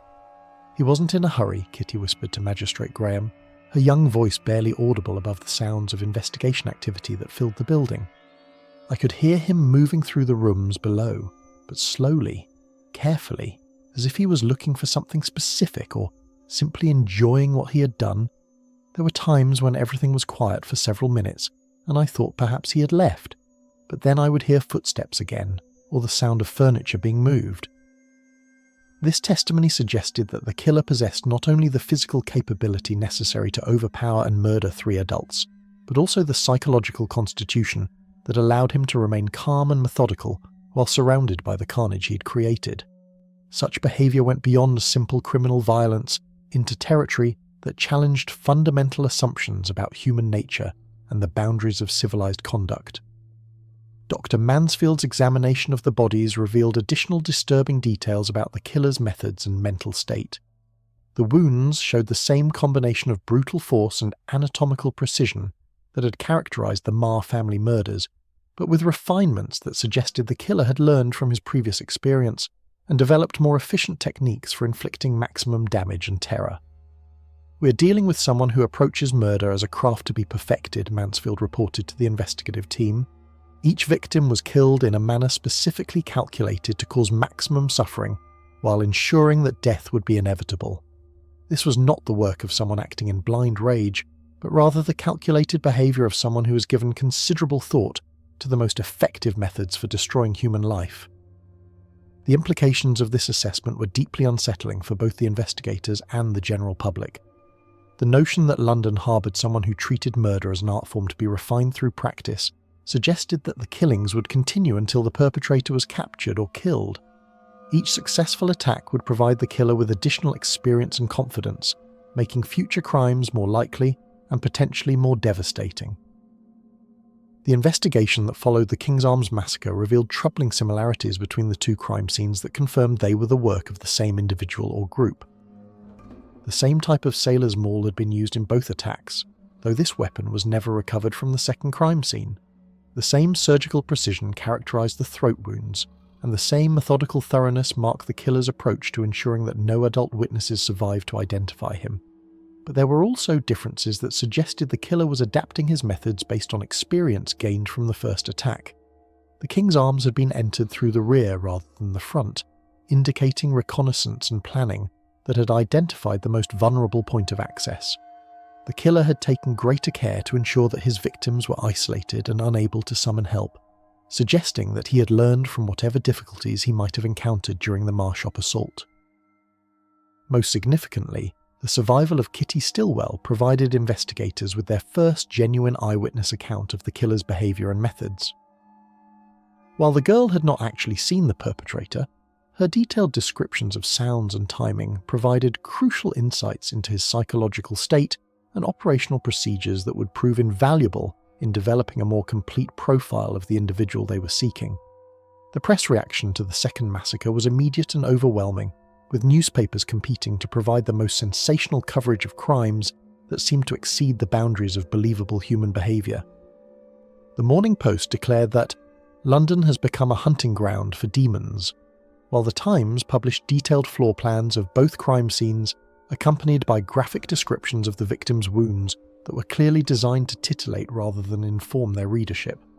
Public panic reached levels that began to threaten the basic functioning of civil society. Shops throughout the East End closed early or failed to open at all, their proprietors too frightened to conduct normal business in an environment where violent death seemed to strike without warning or apparent motive. The Thames watermen, already nervous about working after dark, began refusing to venture onto the river even during daylight hours, disrupting commercial traffic that was essential to London's economic vitality. The government's response was swift but largely ineffective. Home Secretary Richard Ryder ordered the deployment of additional troops to patrol the East End, but the soldiers found themselves investigating a phantom enemy who seemed to appear and disappear at will, leaving behind only the evidence of his terrible work. Reward money was increased to unprecedented levels, but witnesses remained either too frightened or too dead to come forward with useful information. As December 20th drew to a close with London in the grip of terror that exceeded anything in the city's recorded history, the Phantom Killer had successfully demonstrated that he possessed both the capability and the inclination to strike wherever and whenever he chose. The King's Arms massacre had confirmed that the Marr family murders were not an isolated incident, but rather the beginning of a campaign of terror that threatened to transform the world's greatest city into a landscape of fear, where no one could feel safe behind even the strongest locks and most substantial barriers. Somewhere in the fog-shrouded streets of the East End, a monster walked free, and his success in evading capture, despite the deployment of unprecedented investigative resources, suggested that London's nightmare was far from over. Chapter 8. The Net Closes. The twin massacres on Ratcliffe Highway had transformed London into a city under siege, where the normal rhythms of commercial and social life gave way to a state of perpetual vigilance that exhausted the nerves and tested the sanity of even the most resilient citizens. By December 21, 1811, Magistrate Aaron Graham found himself coordinating the largest manhunt in English history, deploying resources that strained the capacity of law enforcement while grappling with a killer whose ability to strike without warning and vanish without trace had begun to assume almost supernatural dimensions in the public imagination. The investigation had produced mountains of witness statements, dozens of potential suspects, and countless theories about the killer's identity and motivations, but the central mystery remained as impenetrable as the fog that perpetually shrouded the East End's narrow streets. Every lead seemed to dissolve upon close examination. Every promising avenue of inquiry terminated in dead ends that left investigators more frustrated and the public more terrified with each passing day. John Williams had emerged as the prime suspect through a process of elimination that revealed him to be the only individual with demonstrable connections to both crime scenes, the maritime background that could account for his familiarity with the murder weapon, and the violent temperament that witnesses had observed during his increasingly erratic behaviour in the weeks preceding the attacks. But Williams himself continued to elude capture with a skill that suggested either intimate knowledge of the East End's criminal geography or assistance from accomplices whose identities remained equally mysterious.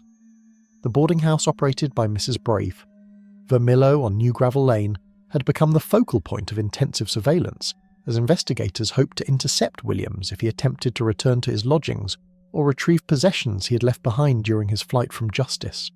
But the surveillance operation revealed the complex challenges involved in tracking a single individual through the labyrinthine network of tenements, taverns, and temporary shelters that provided refuge for London's transient maritime population.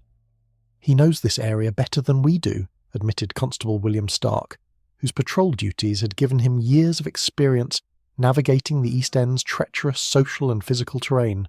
"Williams can move through streets and alleyways that most of us don't even know exist. And he has contacts among the criminal population who would shelter him from the authorities regardless of what crimes he might have committed." The criminal underworld that flourished in the shadows of a legitimate maritime commerce operated according to codes of loyalty and mutual protection that made conventional law enforcement extremely difficult. Sailors, dock workers, and the various entrepreneurs who profited from their activities maintained networks of mutual support that could provide food, shelter, and protection to anyone willing to abide by the unwritten rules that governed their community. But Williams' apparent ability to access these networks while simultaneously being sought for crimes that had horrified even hardened criminals suggested that his relationship with the East End's underground economy was more complex than simple membership in a community of mutual aid. Several witnesses reported seeing individuals who might have been Williams in locations throughout Wapping and Shadwell, but these sightings were always brief and occurred under conditions that made positive identification impossible. Dr. George Mansfield, whose examination of the victims had provided crucial insights into the killer's methods and psychological state, worked with investigators to develop a more complete profile of the individual they were seeking. The medical evidence suggested someone with considerable upper body strength, familiarity with human anatomy, and most disturbingly, the kind of psychological constitution that could remain calm and methodical while surrounded by carnage that would have incapacitated most ordinary individuals. "We are hunting someone who combines physical capability with mental characteristics that place him outside the normal range of human behaviour," Mansfield explained during one of the daily briefings that had become routine features of the investigation. "The precision of the wounds, the systematic nature of the attacks, and the apparent pleasure the killer derives from inflicting suffering all point to someone whose relationship with violence has gone far beyond what circumstances or survival might require."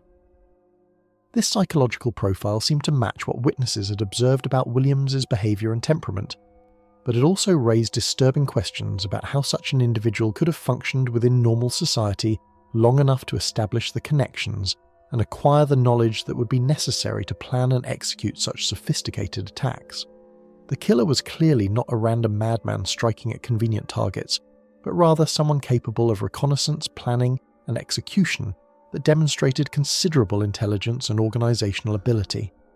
The investigation team, working under pressure from government officials who were themselves feeling political heat from an increasingly panicked public, began implementing more aggressive tactics designed to flush Williams out of whatever refuge he had found within the East End's criminal community. Rewards were increased to levels that represented small fortunes to the impoverished population of the maritime quarter, while threats of prosecution for harbouring fugitives were backed up by arrests of known criminals whose only offence was their potential ability to provide assistance to someone evading justice. These heavy-handed methods produced a flood of information from individuals eager to claim reward money or avoid prosecution, but the quality of intelligence remained frustratingly poor. Every tavern keeper had seen someone who might have been Williams, Every lodging house proprietor had rented rooms to suspicious sailors, and every street corner gossip had theories about the killer's identity and whereabouts that seemed plausible until subjected to serious investigation. The net was closing, but slowly and with considerable uncertainty about whether it would ultimately capture the right individual. Williams had clearly anticipated that he would become a suspect and had taken steps to make himself difficult to locate, but the sustained pressure of the manhunt was beginning to limit his options and force him into increasingly desperate expedients for survival. Thomas Ritchie, a fellow sailor who had shared lodgings with Williams earlier in the year, provided investigators with insights into Williams's character and capabilities that helped explain both his ability to commit such horrific crimes and his success in evading capture afterward. Ritchie's testimony painted a picture of someone whose intelligence and education exceeded what his circumstances might suggest, but whose moral development had been stunted or corrupted by experiences that had stripped away normal human empathy and restraint. Williams was educated beyond his station, Ritchie testified, his weathered face reflecting the discomfort of someone who had come to realize that he had shared quarters with a potential monster. He could read and write better than most sailors, and he had knowledge of things that suggested he came from better circumstances than he was willing to discuss. But there was something wrong about him, something that made you uncomfortable even when he was being friendly and sociable. This testimony confirmed investigators' growing suspicion that Williams was not merely a common sailor who had turned to violence, but rather someone whose background contained elements that he had concealed from casual acquaintances. The gap between his apparent education and his circumstances suggested a personal history that included significant reversals of fortune or deliberate choices to abandon respectable society in favour of the anonymity and freedom that maritime life could provide. More disturbing still were Ritchie's accounts of Williams's reactions to violence and suffering that he had witnessed during their shared experiences in foreign ports. While most sailors developed a certain callousness toward the brutalities that were commonplace features of maritime commerce, Williams had displayed responses that went beyond simple emotional detachment into territory that suggested genuine pleasure in witnessing or inflicting pain. He told me stories about things he had seen in Caribbean slave markets that made my blood run cold, Ritchie continued, his voice dropping to a whisper as he recalled conversations that had taken on sinister new significance in light of recent events. But it wasn't just the telling of the stories that bothered me. It was the way his eyes lit up when he described the suffering of the slaves as if he was reliving moments that had given him genuine satisfaction. Such testimony provided investigators with crucial insights into Williams's psychological development and the experiences that might have shaped his capacity for extreme violence. The slave markets of the Caribbean were notorious for their brutality, exposing participants to levels of human suffering that could either generate empathy and moral outrage or, in individuals with certain psychological predispositions, serve as training grounds for even greater cruelties. As December 21st progressed into evening, the manhunt for Williams had reached a level of intensity that was beginning to disrupt normal life throughout the East End. Constables and soldiers moved through the area in formations that resembled military patrols more than civilian law enforcement, stopping and questioning anyone whose appearance or behaviour seemed suspicious, while conducting systematic searches of buildings that might provide refuge for a fugitive. The pressure was clearly having an effect on Williams's ability to remain hidden within the community that had previously provided him with shelter and protection. Several witnesses reported observing individuals who might have been Williams moving with increasing desperation between temporary refuges, suggesting that his network of support was beginning to collapse under the weight of official scrutiny and the enormous rewards that were being offered for information leading to his capture. But even as the net drew tighter around their primary suspect, investigators remained haunted by the possibility that they were pursuing the wrong individual, or that Williams was merely one member of a larger conspiracy that included accomplices whose identities remained unknown. The sophistication of the attacks, the killer's apparent familiarity with both crime scenes, and his ability to evade capture despite unprecedented investigative efforts all suggested capabilities that seemed to exceed what a single individual could reasonably possess. The fog that had concealed the killer's movements during both attacks continued to shroud the East End in an atmosphere of perpetual uncertainty, where every shadow might conceal potential danger and every stranger could be the monster who had already claimed 7 innocent lives. Somewhere in that fog, John Williams continued his desperate flight from justice, while behind him closed the largest manhunt in London's history. The net was closing, but whether it would ultimately capture a guilty man or merely provide a scapegoat for crimes that exceeded the boundaries of human understanding remained a question that would haunt everyone involved in the investigation. The Phantom Killer had demonstrated abilities that seemed to transcend ordinary criminal behaviour, and his capture would require not just determination and resources, but perhaps a willingness to confront possibilities that challenged fundamental assumptions about the nature of evil itself. Chapter 9. The Cornered Beast.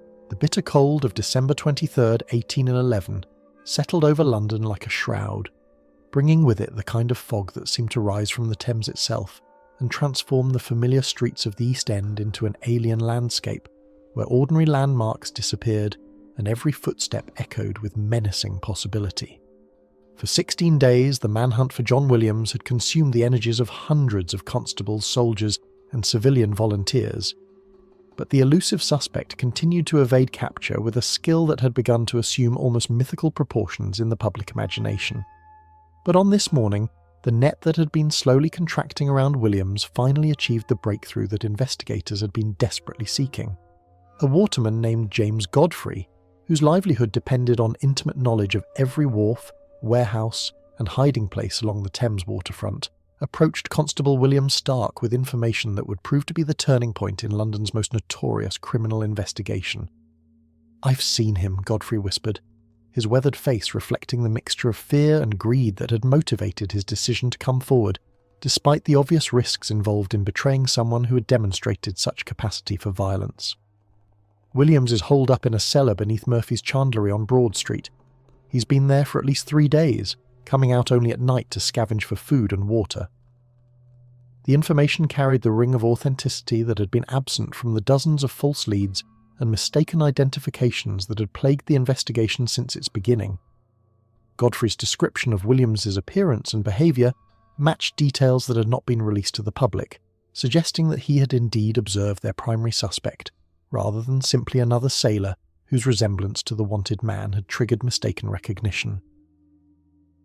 Magistrate Aaron Graham assembled a force of 20 constables and an equal number of soldiers for what he hoped would be the final confrontation in a case that had tested the limits of law enforcement capabilities while terrorizing the population of the world's greatest city.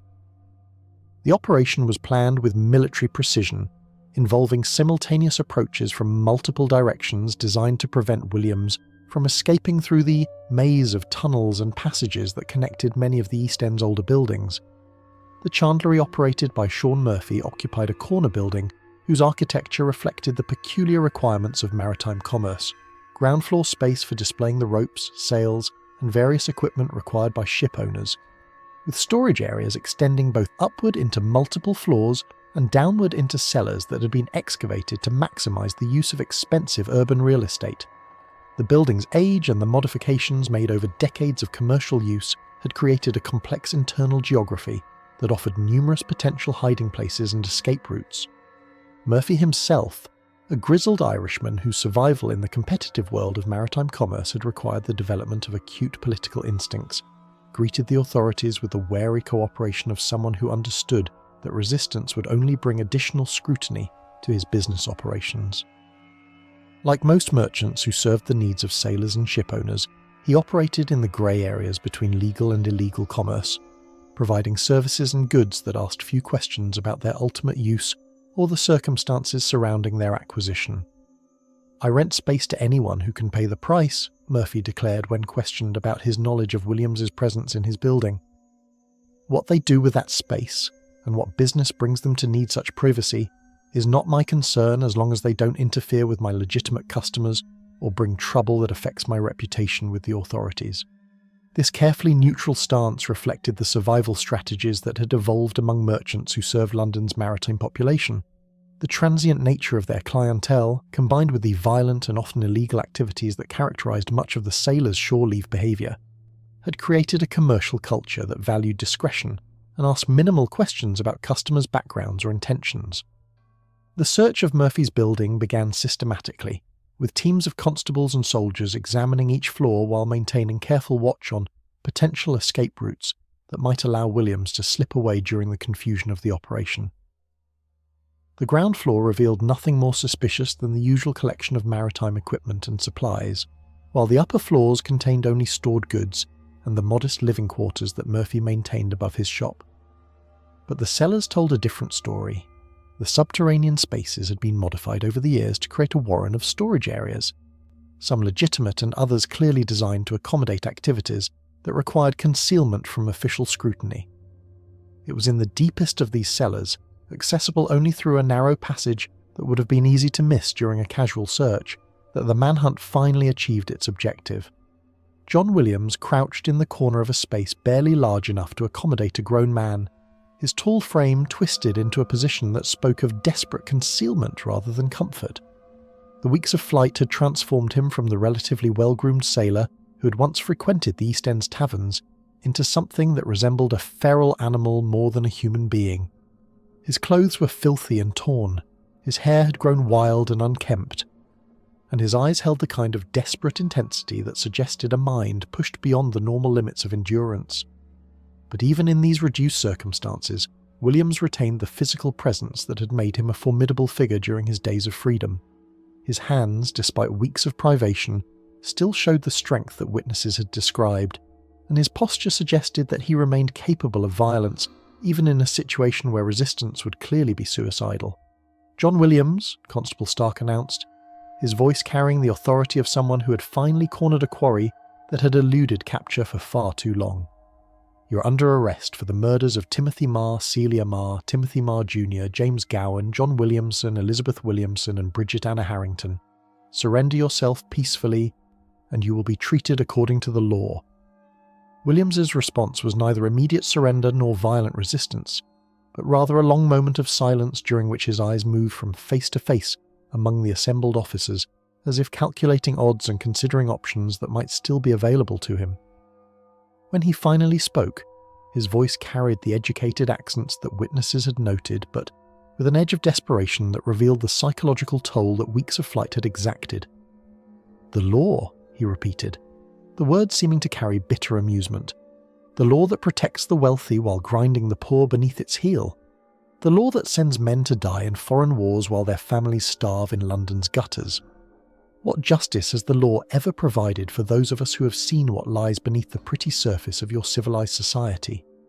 The statement contained implications that went far beyond simple criminal defiance, suggesting motivations for the murders that transcended the purely personal grievances or material gains that typically drove violent crime. Williams seemed to be articulating a philosophy that justified his actions through reference to broader social and political injustices, as if the massacre of innocent families represented some form of revolutionary activity rather than simple criminality. Dr. Mansfield, who had accompanied the arrest party in hopes of observing Williams's behaviour and demeanour, noted details about the suspect's appearance and manner that would prove significant in understanding both his capacity for violence and his psychological state during the period when the murders were committed. Despite the privations of his recent concealment, Williams retained the kind of physical presence that could easily intimidate potential victims, while his speech patterns revealed intellectual capabilities that exceeded what his circumstances might suggest. "This is not a man who killed in blind rage or desperation," Mansfield would later report to the investigative team. His manner of speaking, his apparent ability to rationalize his actions through reference to broader social themes, and his continued composure even when cornered all suggest someone whose violence was calculated and purposeful, rather than impulsive or emotional.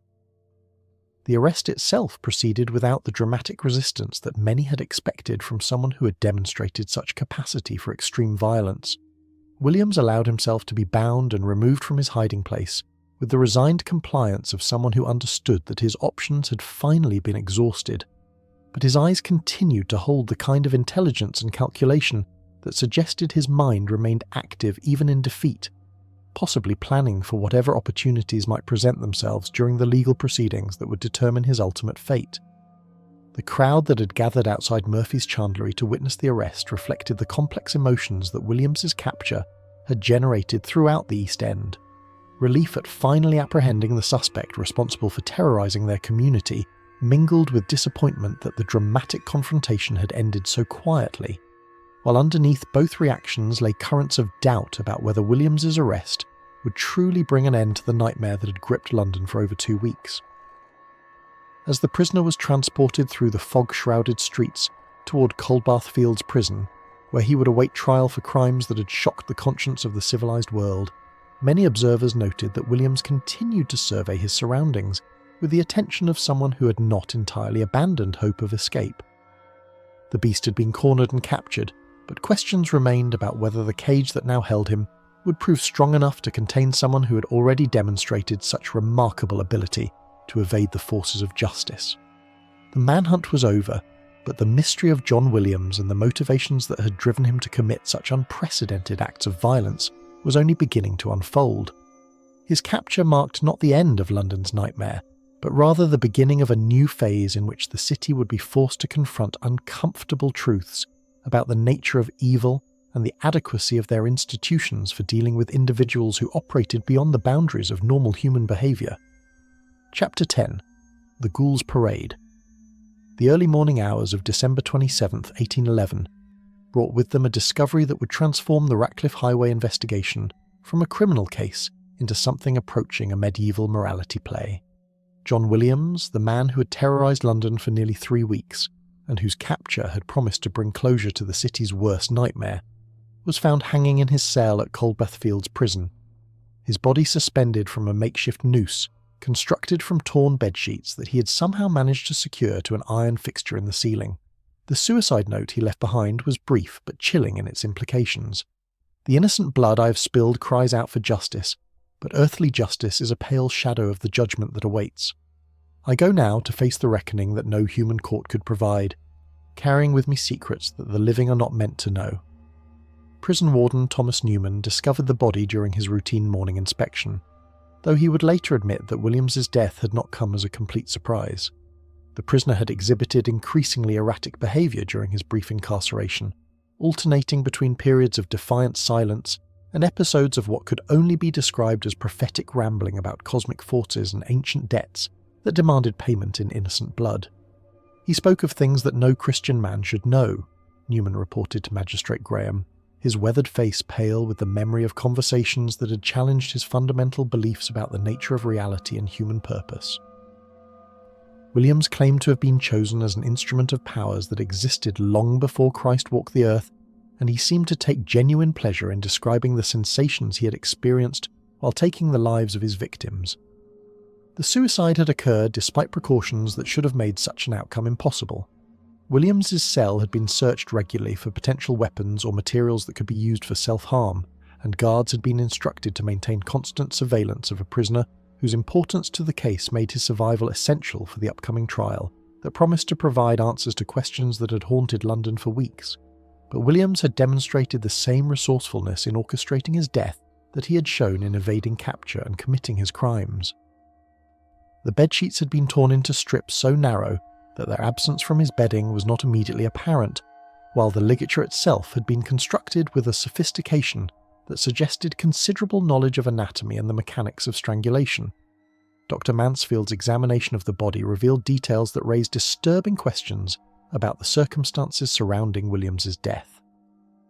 The positioning of the noose and the manner of suspension suggested that the suicide had been planned and executed with the same methodical precision that had characterised the murders themselves. More puzzling still, Williams had somehow managed to secure the makeshift rope to a fixture that should have been beyond his reach, even if he had stood on the small stool that was the only furniture in his cell. Either Williams possessed physical capabilities that exceeded normal human limitations, Mansfield reported, or he received assistance from someone who had access to his cell and the knowledge necessary to help him achieve his apparent objective of avoiding trial and execution. The possibility that Williams had been murdered rather than having committed suicide opened new and even more disturbing avenues of speculation about the true scope of the crimes and the number of individuals who might have been involved in their planning and execution. If Williams had been silenced to prevent him from revealing information about accomplices or broader conspiracies, then his death marked not the end of the terror but merely the elimination of one participant in a drama whose full dimensions remained hidden. But regardless of whether Williams had died by his own hand or through the intervention of unknown associates, his death created a political and social crisis that demanded immediate resolution. The public had invested enormous emotional energy in the belief that Williams's capture and trial would provide both justice for the victims and answers to questions that had shattered their confidence in the fundamental safety and order of civilised society. Home Secretary Richard Ryder, facing pressure from Parliament and an increasingly agitated populace, made the extraordinary decision to proceed with what amounted to a trial of Williams's corpse. The legal precedent for such proceedings was ancient and rarely invoked, but the unprecedented nature of the crimes and the public's desperate need for closure justified measures that would have been unthinkable under normal circumstances. The investigation that had been building toward Williams's trial now focused on assembling evidence that would demonstrate his guilt beyond reasonable doubt, even in the absence of his living testimony. Witnesses who had been reluctant to come forward while Williams remained alive now provided detailed accounts of his behaviour and statements that painted a comprehensive picture of a man whose capacity for violence had been evident long before it manifested in the Ratcliffe Highway Murders. Mrs. Vermillo, Williams's former landlady, testified about conversations in which he had expressed satisfaction at having sent souls to judgment during his travels in foreign ports. She described his reaction to news of the Marr family murders as displaying excitement rather than horror, and his subsequent disappearance as evidence of guilty knowledge rather than innocent fear of false accusation. Thomas Ritchie and other sailors who had known Williams provided additional testimony about his fascination with violence and his apparent pleasure in witnessing or inflicting suffering. Their accounts created a portrait of someone whose moral development had been corrupted by experiences that had stripped away normal human empathy and replaced it with something that seemed to belong more to the realm of supernatural evil than ordinary criminal behaviour. But it was the decision to subject Williams's body to the medieval punishment known as staking that transformed his death from a simple criminal investigation into a public spectacle that would be remembered long after the specific details of his crimes had faded from memory. The ritual, which involved driving a wooden stake through the corpse's heart before displaying it publicly as a warning to other potential malefactors, had not been employed in London for over a century. The ceremony took place on December 31st, 1811, as the year that had brought such terror to London drew to its close. Williams's body, preserved through the winter cold that had gripped the city since his death, was loaded onto a cart and transported through the streets where his victims had lived and died, followed by a procession of thousands of Londoners who had come to witness what many viewed as the final act in a drama that had challenged their fundamental beliefs about justice, safety, and the nature of evil itself. The route of the procession was carefully planned to maximise its symbolic impact. The cart carrying Williams's remains travelled along Ratcliffe Highway, pausing outside the Marr shop where the first massacre had occurred, before continuing to New Gravel Lane and the site of the King's Arms Tavern, where the second attack had claimed 3 more innocent lives. At each location, the crowd that followed the cortege grew larger and more emotionally charged as residents who had lived in terror for weeks finally had the opportunity to confront, even in death, the individual who had been responsible for their suffering. The Reverend Dr. William Cotton, who had been selected to provide spiritual commentary on the proceedings, delivered sermons at each stop that connected Williams's crimes to broader themes of sin, redemption, and divine justice. His words, carried by the crowd and repeated in taverns and coffee houses throughout the city, helped to transform the macabre spectacle into something resembling a religious ceremony designed to restore moral order to a community that had been shaken to its foundations. "Behold the wages of sin," Dr. Cotton proclaimed as Williams's corpse was displayed before the ruins of the Marr shop. "Let this serve as a warning to all who would choose the path of violence and evil. Though earthly justice may be delayed, divine judgment is inevitable, and the innocent blood that cries out from these stones will not go unavenged." The crowd's response to these pronouncements revealed the complex emotions that Williams's death had generated throughout London's population.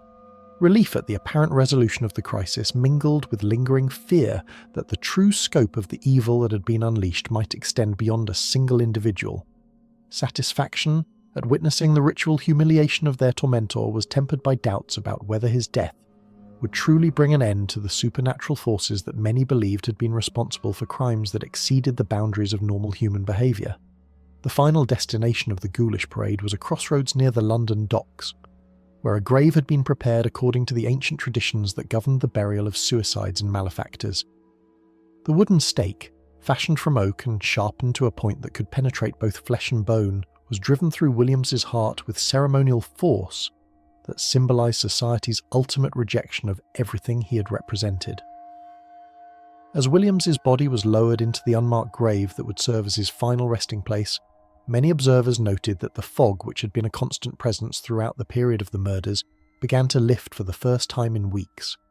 The symbolism was not lost on a population that had been seeking signs that their ordeal was truly over, and that normal life could resume in a city that had been transformed by 3 weeks of unprecedented terror. But even as the crowd dispersed and London began the process of returning to its ordinary rhythms of commerce and social interaction, questions remained about whether Williams's death had truly resolved the mysteries that surrounded the Ratcliffe Highway murders. His suicide had prevented the trial that might have revealed his motivations and confirmed or disproven theories about possible accomplices, while his final written statement had raised more questions than it answered about the forces that had driven him to commit such unprecedented acts of violence. The Ghouls' Parade had provided the public spectacle that the population demanded, but it had also demonstrated the limitations of earthly justice when confronted with evil that seemed to transcend ordinary human understanding. Williams was dead and buried, but the darkness he had unleashed continued to cast shadows over a city that would never again feel quite as safe or secure as it had before the night when innocent blood first flowed on Ratcliffe Highway.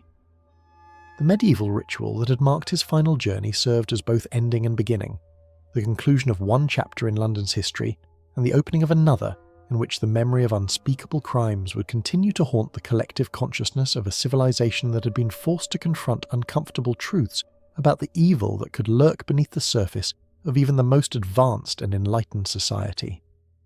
Chapter 11. The Unexplained Evidence. The months following John Williams' macabre funeral procession brought not the closure that London had desperately sought, but rather a growing awareness that the official resolution of the Ratcliffe Highway case had left far too many questions unanswered. As 1812 dawned and the immediate terror of the murders began to fade into memory, a handful of investigators, journalists and private citizens began to examine the evidence with the kind of methodical scrutiny that had been impossible during the frantic manhunt that had consumed the previous month. Thomas de Quincey, a young writer whose fascination with the darker aspects of human nature had drawn him to study the case in unprecedented detail, was among the first to publicly voice concerns about the official narrative that had been constructed around Williams's guilt. His careful analysis of witness testimony, crime scene evidence, and the timeline of events revealed inconsistencies that challenged the fundamental assumptions underlying the investigation's conclusions.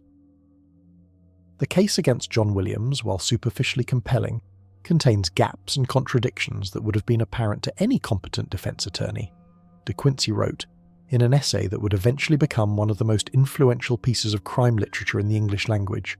The authorities, under enormous pressure to produce a culprit and restore public confidence, appear to have settled upon Williams as a convenient scapegoat without subjecting their evidence to the rigorous examination that justice demands. De Quincey's most damaging observation concerned the timeline of Williams's movements on the nights when the murders were committed.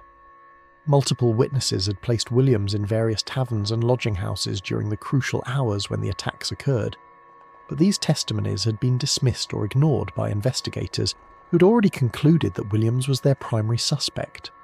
When subjected to careful analysis, the witness accounts suggested that Williams could not have been in 2 places simultaneously, raising fundamental questions about his physical ability to commit the crimes for which he had been posthumously convicted. More troubling still was the examination of the murder weapons and their connection to Williams. While the sailor's maul that had been used in both attacks bore the initials IP that had been traced to John Peterson, there was no credible evidence linking Williams to the acquisition or use of Peterson's tool. The weapon had passed through numerous hands after Peterson's departure from London, and any number of individuals could have gained access to it for criminal purposes. Dr. George Mansfield, the physician, whose examination of the victims had provided crucial insights into the killer's methods and capabilities, began to harbour private doubts about Williams's ability to inflict the specific types of wounds that had characterised both massacres. His careful study of the injuries revealed a level of anatomical knowledge and surgical precision that seemed inconsistent with Williams's background and experience. The throat wounds in particular required intimate familiarity with human anatomy and the location of major blood vessels, Mansfield confided to a colleague in a letter that would not become public until decades after his death. While it's possible that Williams acquired such knowledge through his maritime experiences, the precision of these cuts suggests formal medical training or extensive practice that I find difficult to reconcile with his known background and circumstances. The question of Williams's physical capability to overpower and murder 7 victims across 2 separate attacks also began to attract scrutiny from observers who had not been caught up in the initial panic that had surrounded the investigation. While Williams was described as tall and reasonably strong, witness accounts of his general health and condition during the weeks preceding the murders suggested that he may not have possessed the kind of overwhelming physical advantage that would be necessary to subdue multiple adult victims without sustaining injuries that would have been apparent to those who encountered him afterward. James Good, the sailor who had shared lodgings with Williams and provided damaging testimony about his character and violent tendencies, later admitted that his accounts had been influenced by investigators who'd suggested specific details that they wanted him to confirm. His revised statement revealed that Williams, while certainly capable of violence, had never demonstrated the kind of calculating brutality that the Ratcliffe Highway Murders had required. They kept asking me about specific things Williams had said or done, and when I couldn't remember exactly, they would suggest possibilities that seemed reasonable at the time, Good acknowledged in testimony that was recorded but never officially entered into the case files. Looking back, I realised that much of what I told them was more their ideas than my actual memories, but the pressure to help solve such terrible crimes made me want to believe that I had witnessed things that might have provided clues. This revelation raised fundamental questions about the reliability of witness testimony that had been gathered under the intense pressure and emotional trauma that had characterised the investigation. Many of the statements that had seemed to confirm Williams's guilt may have been unconsciously shaped by leading questions from investigators who had already decided that he was their primary suspect and were seeking confirmation rather than conducting genuinely open-ended inquiries. The physical evidence from the crime scenes also began to reveal inconsistencies that had been overlooked or ignored during the initial investigation. The patterns of blood spatter and the positions of the victims' bodies suggested that the attacks had been carried out by someone with extensive knowledge of both crime scenes and the habits of the people who lived and worked in those locations. This level of familiarity seemed inconsistent with William's relatively recent arrival in the neighbourhood and his limited interaction with either the Marr family or the Williamson household. More significantly, several witnesses came forward with accounts of suspicious activity that had occurred before Williams had even arrived in London. Mrs. Catherine Moore, who lived near the Marr shop, reported observing individuals conducting what appeared to be surveillance of the building during the weeks preceding the first attack. Her descriptions of these suspicious persons bore no resemblance to Williams, suggesting that the planning for the murders may have begun long before he became involved, if indeed he was involved at all. The investigation into Williams' background also revealed details that complicated the simple narrative of a violent sailor turned mass murderer. Records from his previous employers described him as a competent and generally reliable worker, whose occasional drinking problems were no worse than those of most sailors, and whose interactions with fellow crew members were typically peaceful rather than confrontational. Captain Richardson, who had employed Williams aboard the merchant vessel Dover Castle during a trading voyage to the Mediterranean, provided character testimony that painted a picture quite different from the monster that had been constructed from the fragments of evidence and speculation that surrounded the case. Williams was no saint, and he certainly had his share of faults, Richardson acknowledged in a deposition that was taken but never presented during the official proceedings. But he was not the kind of man who would murder innocent families in their beds. His violence, when it occurred, was typically defensive or the result of disputes with other sailors who had provoked him. I never observed in him the kind of calculating cruelty that these crimes would have required. The most disturbing revelation emerged from examination of Williams's personal effects, which had been seized from his lodgings and carefully catalogued as potential evidence.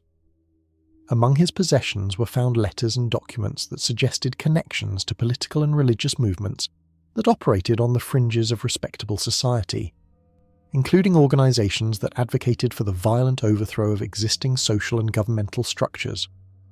These materials raised the possibility that the Ratcliffe Highway murders had been motivated not by personal grievances or criminal gain, but by ideological factors that connected them to broader patterns of revolutionary activity that were stirring throughout Europe during this period of political and social upheaval.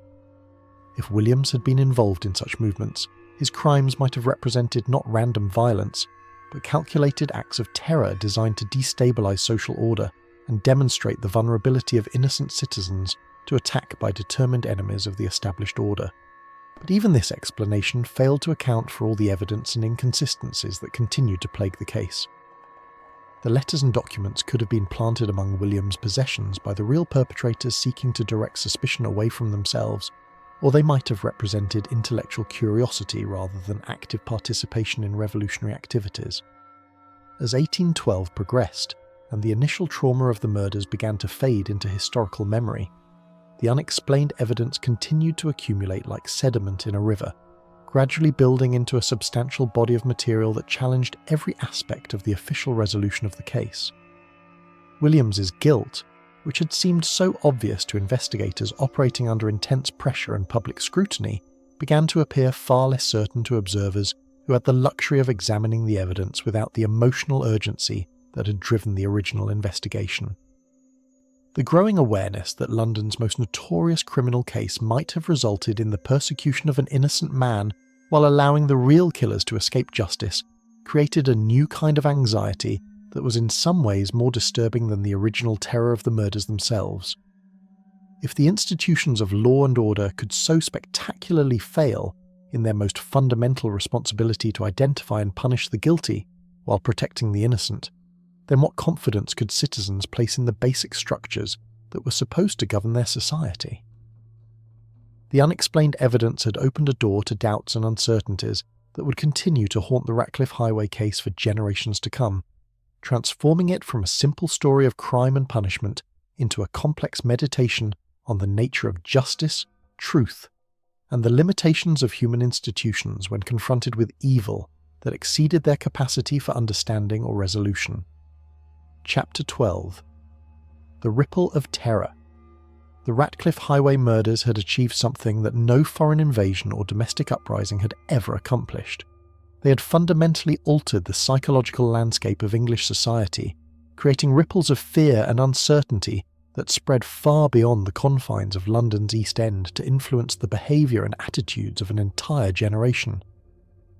As 1812 progressed, and the immediate terror of the killings receded into memory, their lasting impact began to manifest in ways that would reshape British culture, law enforcement and social relations for decades to come. In the drawing rooms of Mayfair and the coffee houses of the city, conversations that had once focused on politics, commerce and social gossip now invariably turned to discussions of personal security and the adequacy of existing protections against criminal violence. The comfortable assumption that civilization provided reliable barriers between respectable citizens and the forces of chaos had been shattered by the revelation that entire families could be butchered in their own homes, despite locks, bars, and the proximity of neighbours who might have been expected to provide assistance. The hardware merchants of London reported unprecedented demand for security devices as families throughout the metropolis sought to fortify their homes against threats that seemed to operate beyond the reach of conventional law enforcement.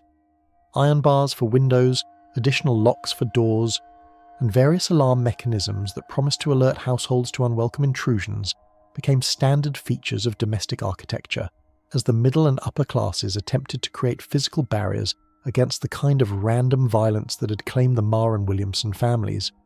But the psychological impact of the murders extended far beyond simple security measures. The knowledge that such extreme brutality could be inflicted without apparent motive had challenged fundamental assumptions about human nature and the predictability of criminal behaviour. Traditional crime, however violent, typically followed patterns that allowed potential victims to assess their risk and take appropriate precautions.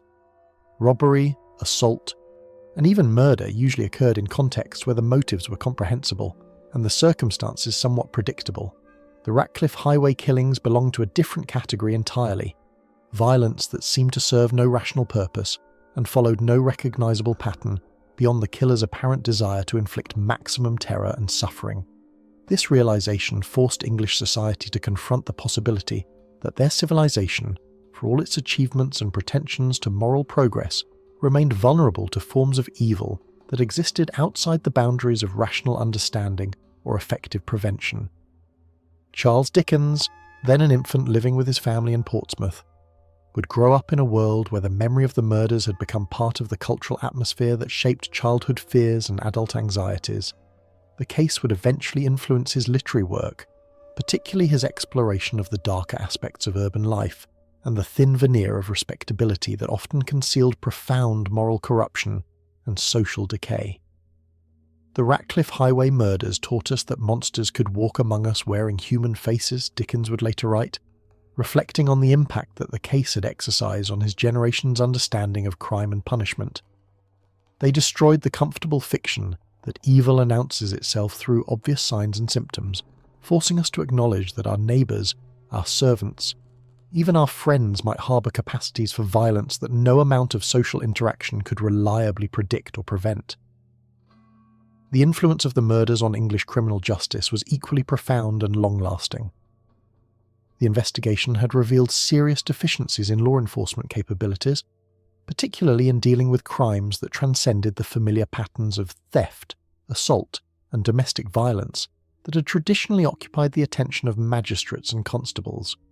The case had demonstrated the need for more sophisticated investigative techniques, better coordination between different law enforcement agencies, and most importantly, a more scientific approach to the collection and analysis of physical evidence. Robert Peel, who would later establish the Metropolitan Police as London's first professional law enforcement organisation, studied the Ratcliffe Highway case extensively as an example of what could go wrong when criminal investigation relied too heavily on witness testimony and circumstantial evidence, while neglecting the kind of methodical examination of crime scenes that might have revealed crucial details about the perpetrators' identities and methods. The Williams case, Peel observed in private correspondence, represents both the necessity for police reform and the dangers inherent in allowing public pressure to drive criminal investigations toward premature conclusions. A properly trained and organised police force might have solved these crimes without resorting to the kind of circumstantial case that left so many questions unanswered. The murders also influenced the development of what would eventually become the field of criminal psychology, as physicians, philosophers, and legal scholars attempted to understand the mental processes that could drive someone to commit such apparently motiveless acts of extreme violence. Dr. George Mansfield's detailed analysis of the crime scenes and victim injuries provided some of the first systematic attempts to deduce psychological characteristics from physical evidence, laying groundwork for investigative approaches that would not be fully developed until the late 19th century. The case contributed to growing recognition that criminal behaviour existed on a spectrum that extended far beyond the simple categories of sin and virtue that had traditionally informed English legal thinking. The apparent calculating nature of the attacks, combined with their excessive brutality and lack of obvious motive, suggested forms of mental disorder or moral corruption that demanded new approaches to both investigation and punishment.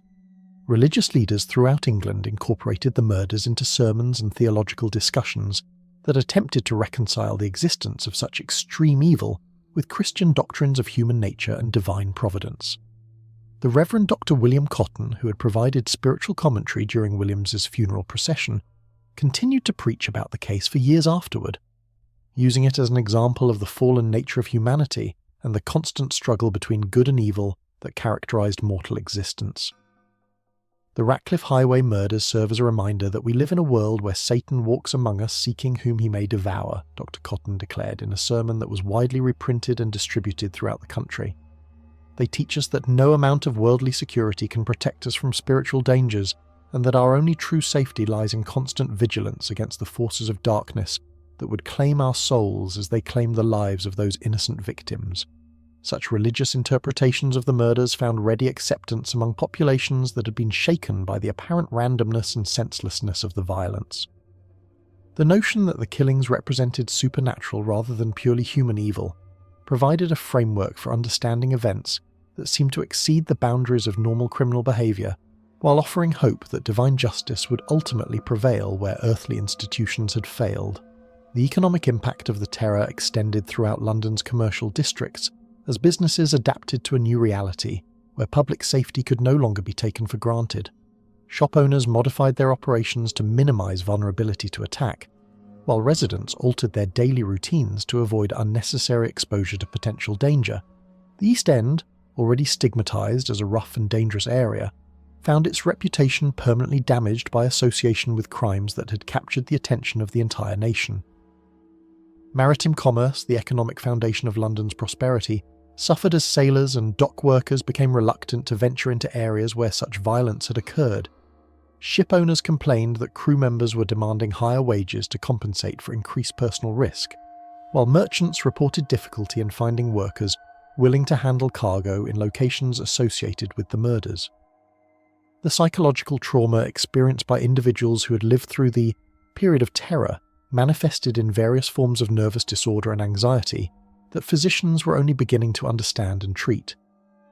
Children who had been exposed to the heightened fears and adult anxieties of the murder period showed elevated rates of nightmares, behavioural problems, and academic difficulties that persisted long after the immediate crisis had passed. Women, in particular, found their freedom of movement and social interaction restricted by security concerns that reflected both genuine dangers and exaggerated fears about the vulnerability of potential victims.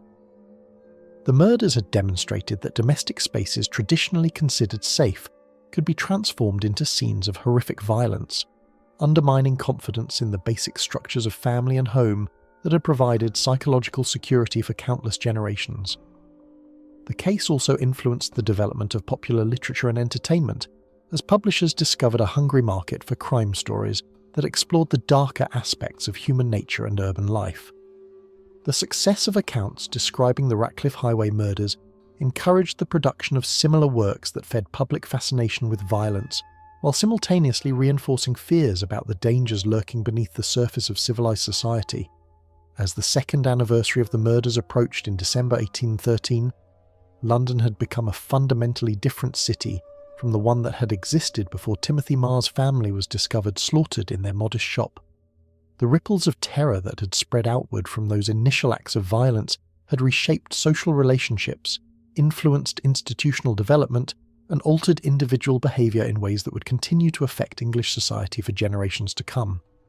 The murders had taught an entire civilization that safety was an illusion, that evil could strike without warning or apparent motive, and that the institutions designed to protect the innocent were far more fragile and fallible than anyone had previously imagined. These lessons, learned in blood and terror, would continue to influence English culture long after the specific details of the crimes had faded from popular memory, creating a legacy of anxiety and vigilance that became part of the national character. Chapter 13.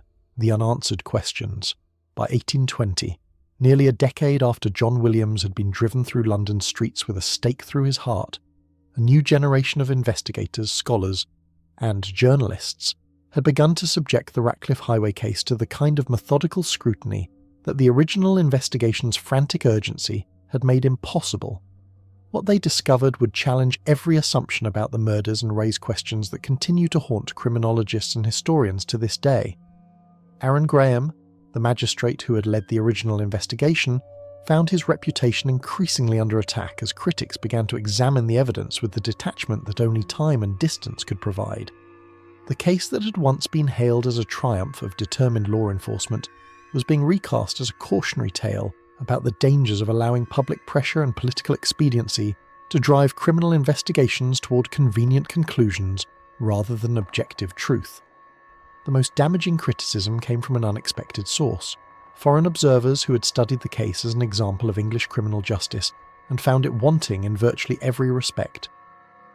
Friedrich Zimmern, a German legal scholar who had obtained access to the case files through diplomatic channels, published a scathing analysis that systematically demolished the official narrative surrounding Williams's guilt. The English authorities, faced with unprecedented public terror and political pressure to produce results, appear to have abandoned the most basic principles of criminal investigation, Zimmern wrote in a treatise that was widely circulated throughout European legal circles. The case against John Williams rests almost entirely upon circumstantial evidence of the weakest sort. Witness testimony that was clearly influenced by leading questions and assumptions about criminal behaviour that reflect prejudice rather than logical analysis.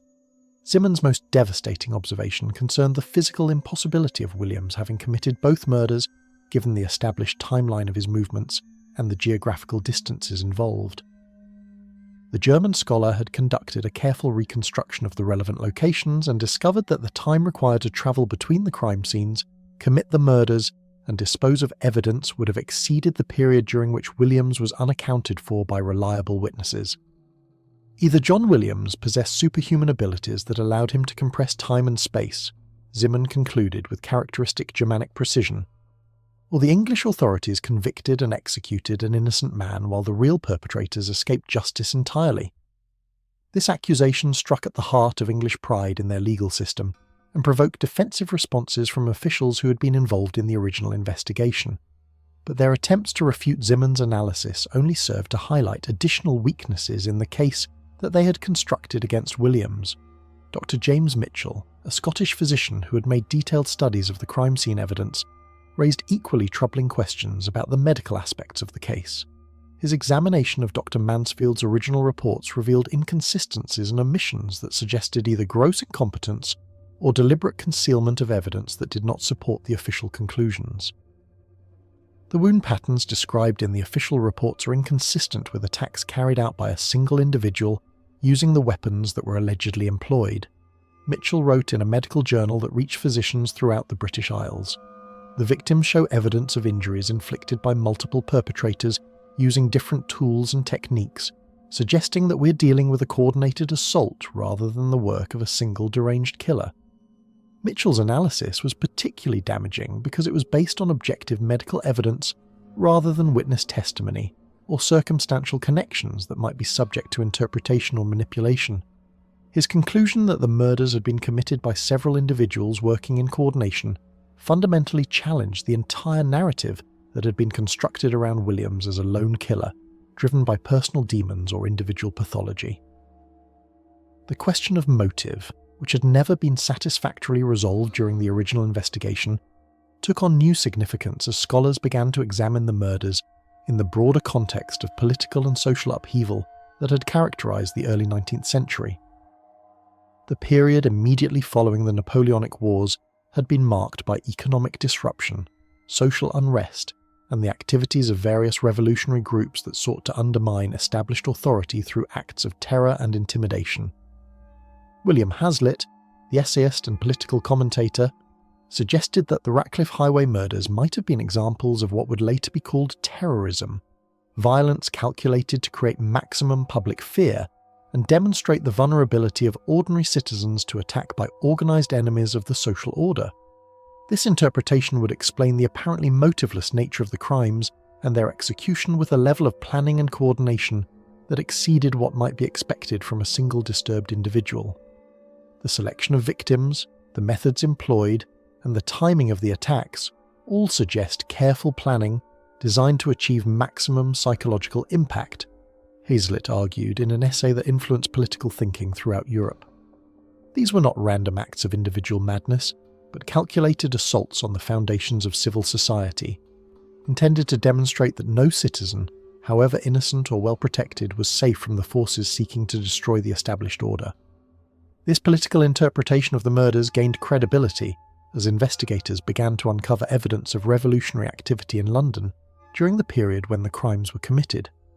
The discovery of weapons caches, seditious literature, and networks of foreign agents operating throughout the capital suggested that the city had indeed been infiltrated by individuals and organisations committed to violent opposition to British institutions and social structures. The possibility that Williams had been a convenient scapegoat rather than the actual perpetrator raised uncomfortable questions about the integrity of English justice and the willingness of authorities to sacrifice innocent individuals in order to maintain public confidence in their ability to solve high-profile crimes. If Williams had been innocent, then his execution represented not only a grave miscarriage of justice, but also a failure that had allowed the real killers to escape punishment and potentially continue their campaign of terror against innocent civilians. Even more disturbing was the possibility that Williams's death had been orchestrated by the actual perpetrators as part of their overall plan to escape detection and accountability. His suicide in prison, which had seemed like the desperate act of a guilty man seeking to avoid public execution, might instead have been murder disguised as self-destruction, carried out by accomplices who had infiltrated the prison system or corrupted officials responsible for maintaining security.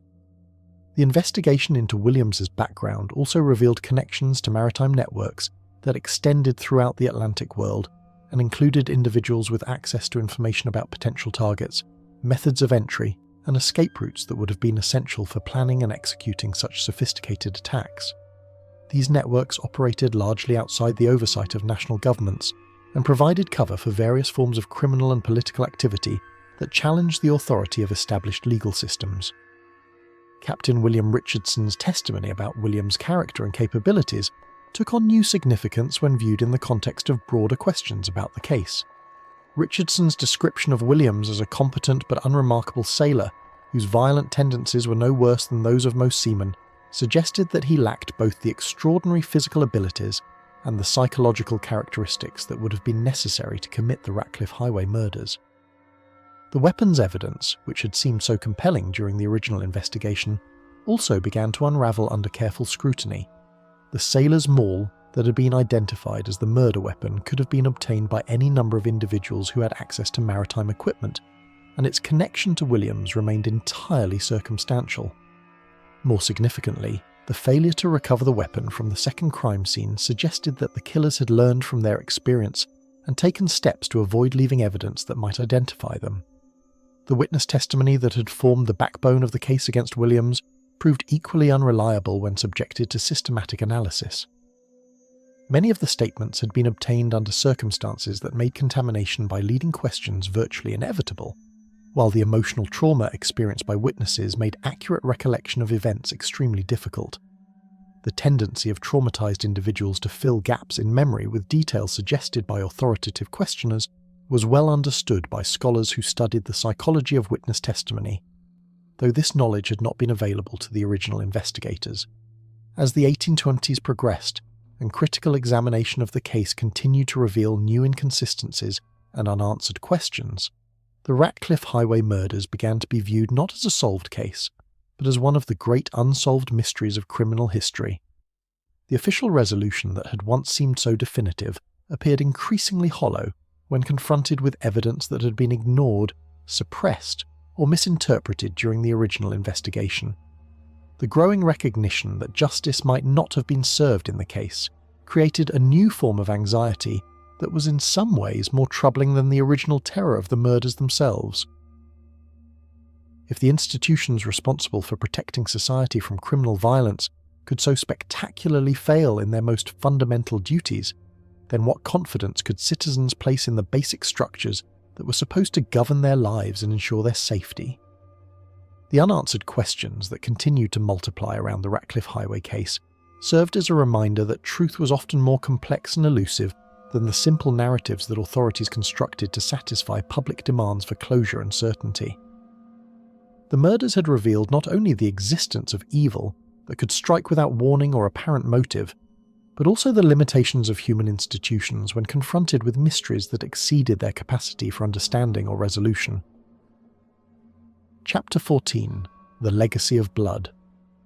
The year 1825 marked a watershed moment in the evolution of English criminal justice, as Parliament passed sweeping reforms that would fundamentally alter the relationship between law enforcement and the communities they served.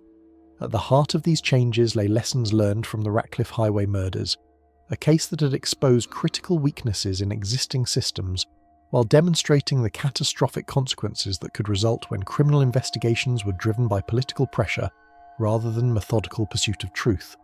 Sir Robert Peel, now Home Secretary and the driving force behind police reform, had spent years studying the failures that had characterised the Ratcliffe Highway investigation. His analysis revealed a system that was adequate for dealing with familiar forms of crime, but utterly unprepared for the kind of unprecedented violence that had terrorised London 15 years earlier. The case had become his primary example of why England needed professional, scientifically trained law enforcement officers, rather than the hodgepodge of magistrates, constables and watchmen who had proven so inadequate when confronted with crimes that exceeded their experience and capabilities. The Ratcliffe Highway Murders taught us that criminal investigation cannot be left to amateurs, however well-intentioned, Peel declared during parliamentary debates over his proposed Metropolitan Police Act. The complexity of modern crime, the sophistication of criminal organisations, and the demands of urban populations require law enforcement professionals who are trained in scientific methods of investigation and held accountable for their results through systematic oversight and review. The Metropolitan Police Act of 1829, which established London's first professional police force, contained specific provisions that directly addressed failures identified in the Ratcliffe Highway case.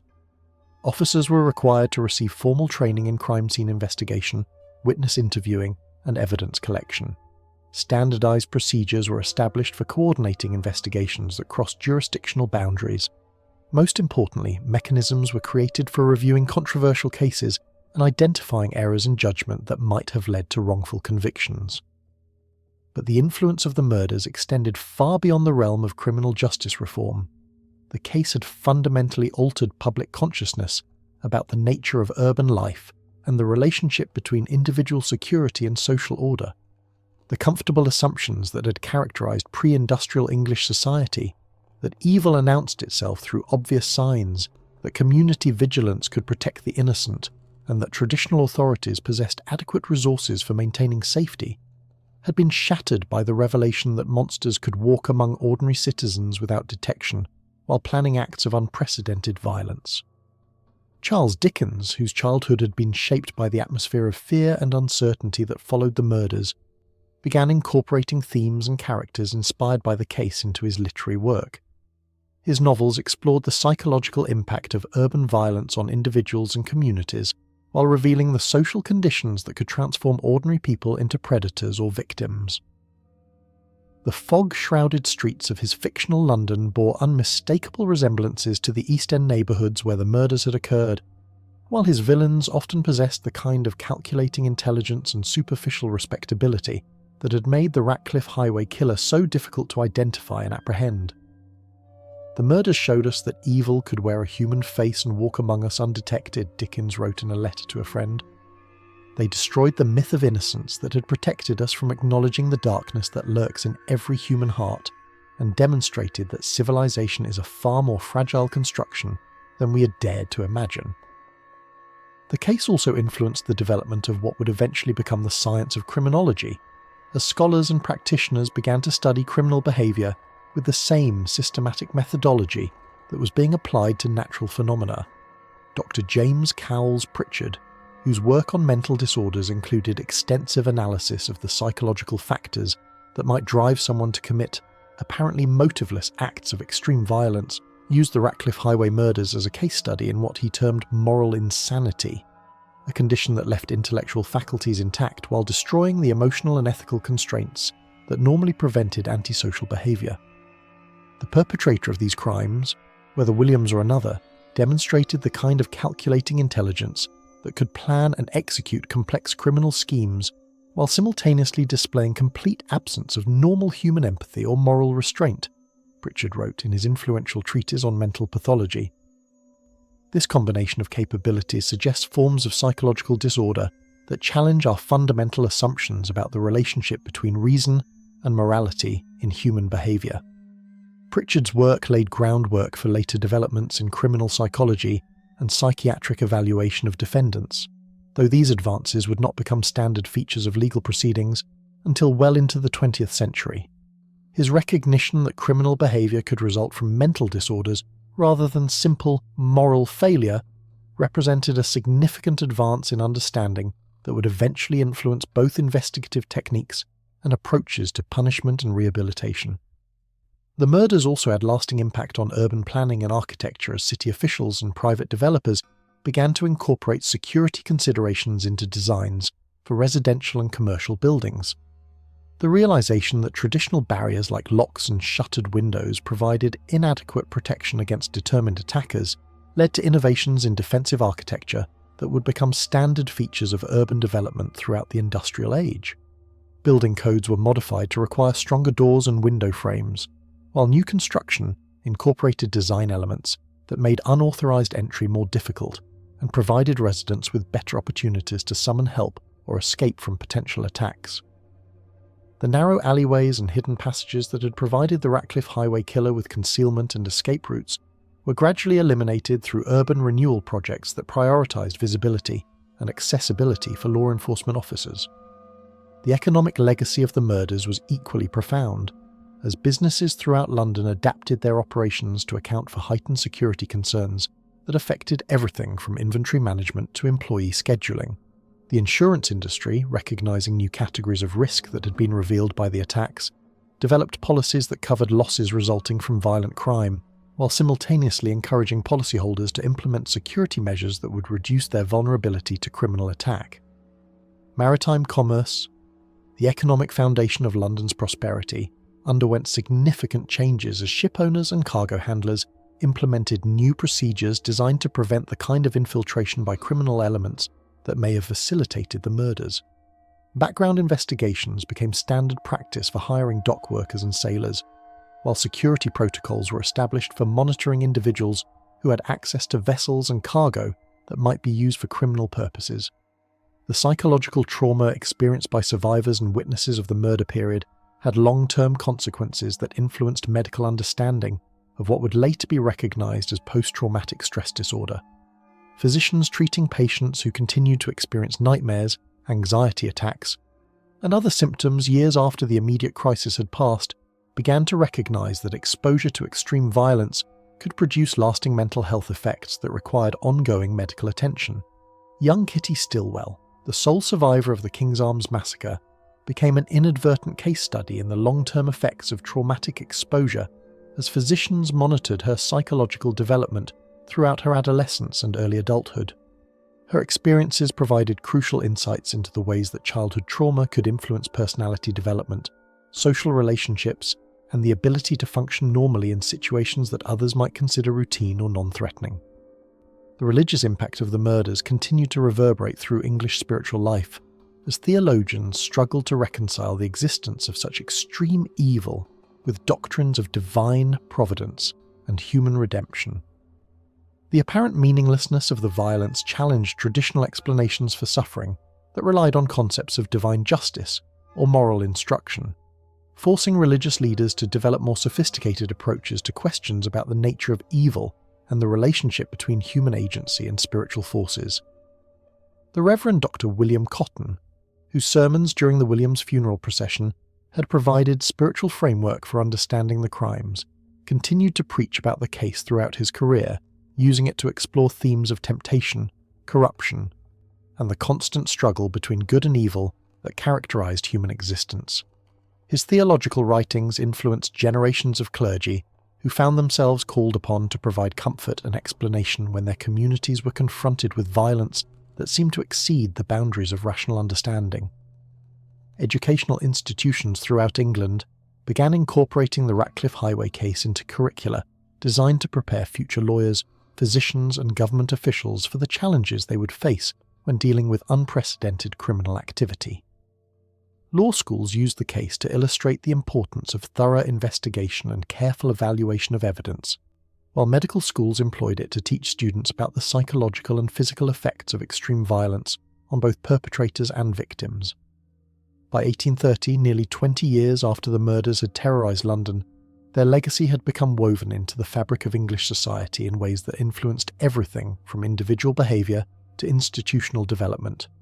The case had served as a catalyst for reforms that strengthened criminal justice, improved urban security, and advanced scientific understanding of criminal behaviour, while simultaneously creating new forms of anxiety and awareness that would continue to shape English culture for generations to come. The legacy of blood that flowed from Ratcliffe Highway had nourished not only fear and trauma, but also knowledge and institutional progress that made English society better equipped to deal with the challenges of modern urban life. The murders had revealed the existence of evil that could strike without warning or apparent motive, but they had also demonstrated the capacity of civilized societies to learn from their failures and develop more effective methods for protecting the innocent while pursuing justice for the guilty. The question of whether that justice had actually been achieved in the case of John Williams remained unanswered, but the broader impact of the crimes had undoubtedly made England a safer and more just society than it had been before Timothy Marr's family was discovered slaughtered in their modest shop on that foggy December night in 1811. And Chapter 15, The Eternal Mystery. As the 19th century drew to its close, the Ratcliffe Highway Murders had achieved a unique status in the annals of criminal history, a case that remained officially solved yet continued to generate controversy, scholarly debate, and public fascination nearly 90 years after the crimes had terrorized London. The question of John Williams's guilt or innocence had evolved into something more complex and disturbing, a meditation on the nature of truth itself and the limitations of human institutions when confronted with evil that exceeded their capacity for understanding or resolution. The centennial anniversary of the murders in December 1911 prompted a wave of retrospective analysis that revealed how profoundly the case had influenced the development of modern criminal investigation, urban planning, and social policy throughout the English-speaking world. Police departments from New York to Melbourne had incorporated lessons learned from the Ratcliffe Highway investigation into their training programs, while legal scholars continued to cite the case as an example of how public pressure and political expediency could corrupt the pursuit of justice. Sir Arthur Conan Doyle, creator of Sherlock Holmes and himself a student of criminal investigation, published a lengthy analysis of the murders that applied the methods of scientific detection that had been pioneered since Williams's death to the evidence that had been available to the original investigators. His conclusion was damning in its implications for everyone who had been involved in bringing the case to its official resolution. The evidence against John Williams, when subjected to the kind of methodical analysis that has become standard practice in modern criminal investigation, proves to be entirely circumstantial and, in several crucial respects, demonstrably false, Doyle wrote in an essay that caused sensation throughout literary and legal circles. The man who was posthumously convicted of London's most notorious murders appears to have been the victim of a miscarriage of justice that ranks among the most egregious in English legal history. Doyle's reconstruction of the crimes, based on crime scene analysis techniques that had been developed since the original investigation, revealed patterns of evidence that suggested the involvement of multiple perpetrators, working with a level of coordination and planning that far exceeded what Williams could have accomplished alone. The timeline of the attacks, the geographical knowledge required to plan and execute them, and the sophisticated methods employed to avoid detection all pointed to an organised conspiracy rather than the work of a single deranged individual. We are dealing with what modern investigators would recognise as an early example of organised crime, Doyle concluded. A coordinated assault on civil order carried out by individuals who possessed the resources, knowledge and motivation necessary to strike at the heart of London's commercial district while successfully evading the largest manhunt in English history. This interpretation of the murders as acts of organised terrorism rather than individual pathology had gained credibility as historians began to uncover evidence of extensive revolutionary networks that had operated throughout Europe during the period following the Napoleonic Wars. The discovery of previously classified government documents revealed that British authorities had been aware of foreign agents and domestic conspirators who were actively working to destabilise English society through acts of violence and intimidation. The possibility that the Ratcliffe Highway murders had been carried out by such networks, with Williams serving as either an unwitting accomplice or a convenient scapegoat, explained many of the inconsistencies that had plagued the case since its official resolution. It also raised disturbing questions about whether government officials had deliberately suppressed evidence that might have revealed the true scope of the conspiracy in order to avoid panic that could have threatened political stability. Archaeological investigations conducted during urban renewal projects in the East End had uncovered physical evidence that seemed to support theories about the murders having been committed by organised groups rather than individual killers. Excavations near the sites of both crime scenes revealed weapons caches, coded documents, and other materials that suggested the presence of well-equipped and highly organised criminal enterprises operating in the area during the period when the attacks occurred. Most significantly, construction work undertaken in 1895 during the rebuilding of a warehouse near the former location of the King's Arms Tavern had uncovered a hidden chamber containing human remains that showed evidence of violent death inflicted with methods similar to those employed in the Ratcliffe Highway murders. The discovery suggested that the official victim count of 7 deaths might represent only a fraction of the actual casualties resulting from whatever conspiracy had been responsible for the attacks. Dr. Francis Galton, whose pioneering work in forensic science had revolutionized criminal investigation, conducted a detailed analysis of the physical evidence that had been preserved from the original crime scenes. His findings, published in a scientific journal that reached investigators throughout the civilized world, provided compelling evidence that the murders had been committed by multiple individuals using techniques that demonstrated professional training and extensive experience with violence. The wound patterns, the methods of entry, and the systematic destruction of evidence all point to perpetrators who approached murder as a craft, to be practiced with the same precision and attention to detail that legitimate professionals apply to their trades, Galton wrote in conclusions that challenged every assumption underlying the official resolution of the case. We are dealing with individuals who killed not from passion or desperation, but as part of a calculated campaign designed to achieve specific political or economic objectives. Galton's analysis was particularly damaging to the official narrative because it was based on objective scientific evidence rather than witness testimony or circumstantial connections that might be subject to interpretation or manipulation. His conclusion that the murders had been committed by professional killers working in coordination fundamentally undermined the entire case that had been constructed against Williams as a lone perpetrator driven by individual pathology or personal grievances.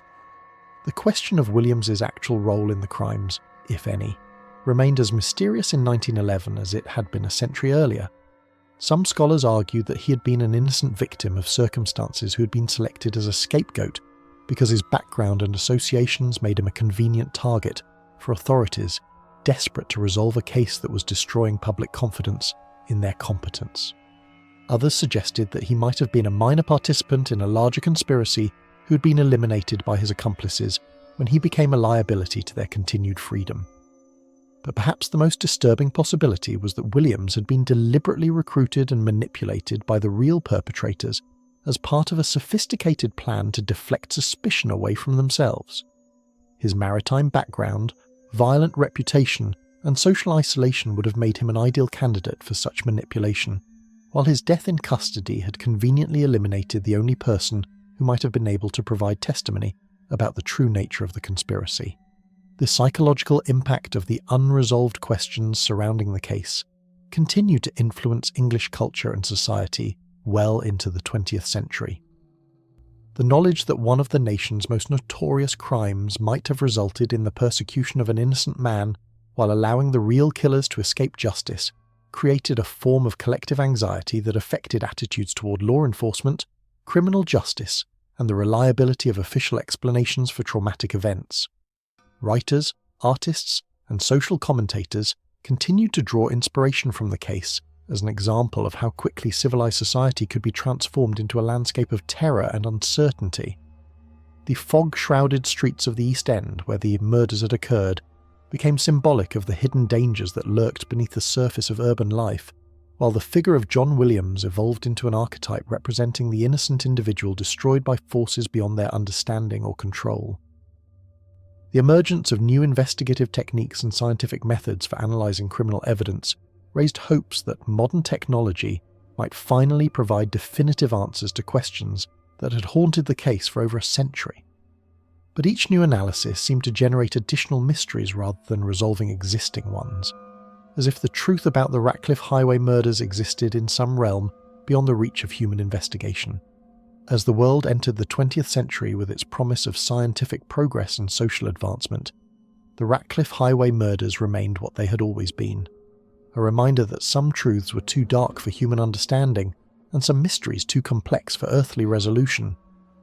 The case had become an eternal enigma that challenged every assumption about justice, truth, and the capacity of civilized institutions to protect the innocent while punishing the guilty.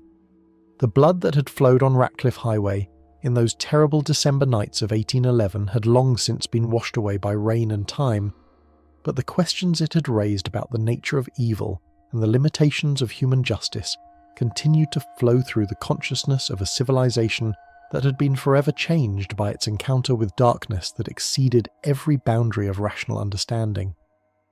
In the end, the Ratcliffe Highway murders stood as an eternal mystery that would continue to haunt human imagination long after the specific details of the crimes had faded from memory, a testament to the existence of evil so profound and complex that no amount of investigation or analysis could fully illuminate its true nature or bring closure to those who sought to understand the darkest capabilities of the human heart.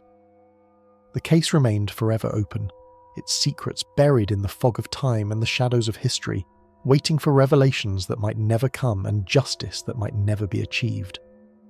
The eternal mystery of Ratcliffe Highway had become part of humanity's confrontation with the fundamental questions about good and evil that define the very essence of civilized existence. Thus concludes the tale of the Ratcliffe Highway Murders, London's most notorious unsolved mystery. 7 innocent souls perished in those fog-shrouded December nights of 1811, while their killer, whether John Williams or another, vanished into the darkness of history, leaving behind only questions that continue to haunt us more than 2 centuries later. The blood-soaked streets of the East End have long since been rebuilt, but the shadows cast by those terrible crimes still linger in the collective memory of a city that learned, in the most brutal way possible, that civilization is far more fragile than we dare to believe,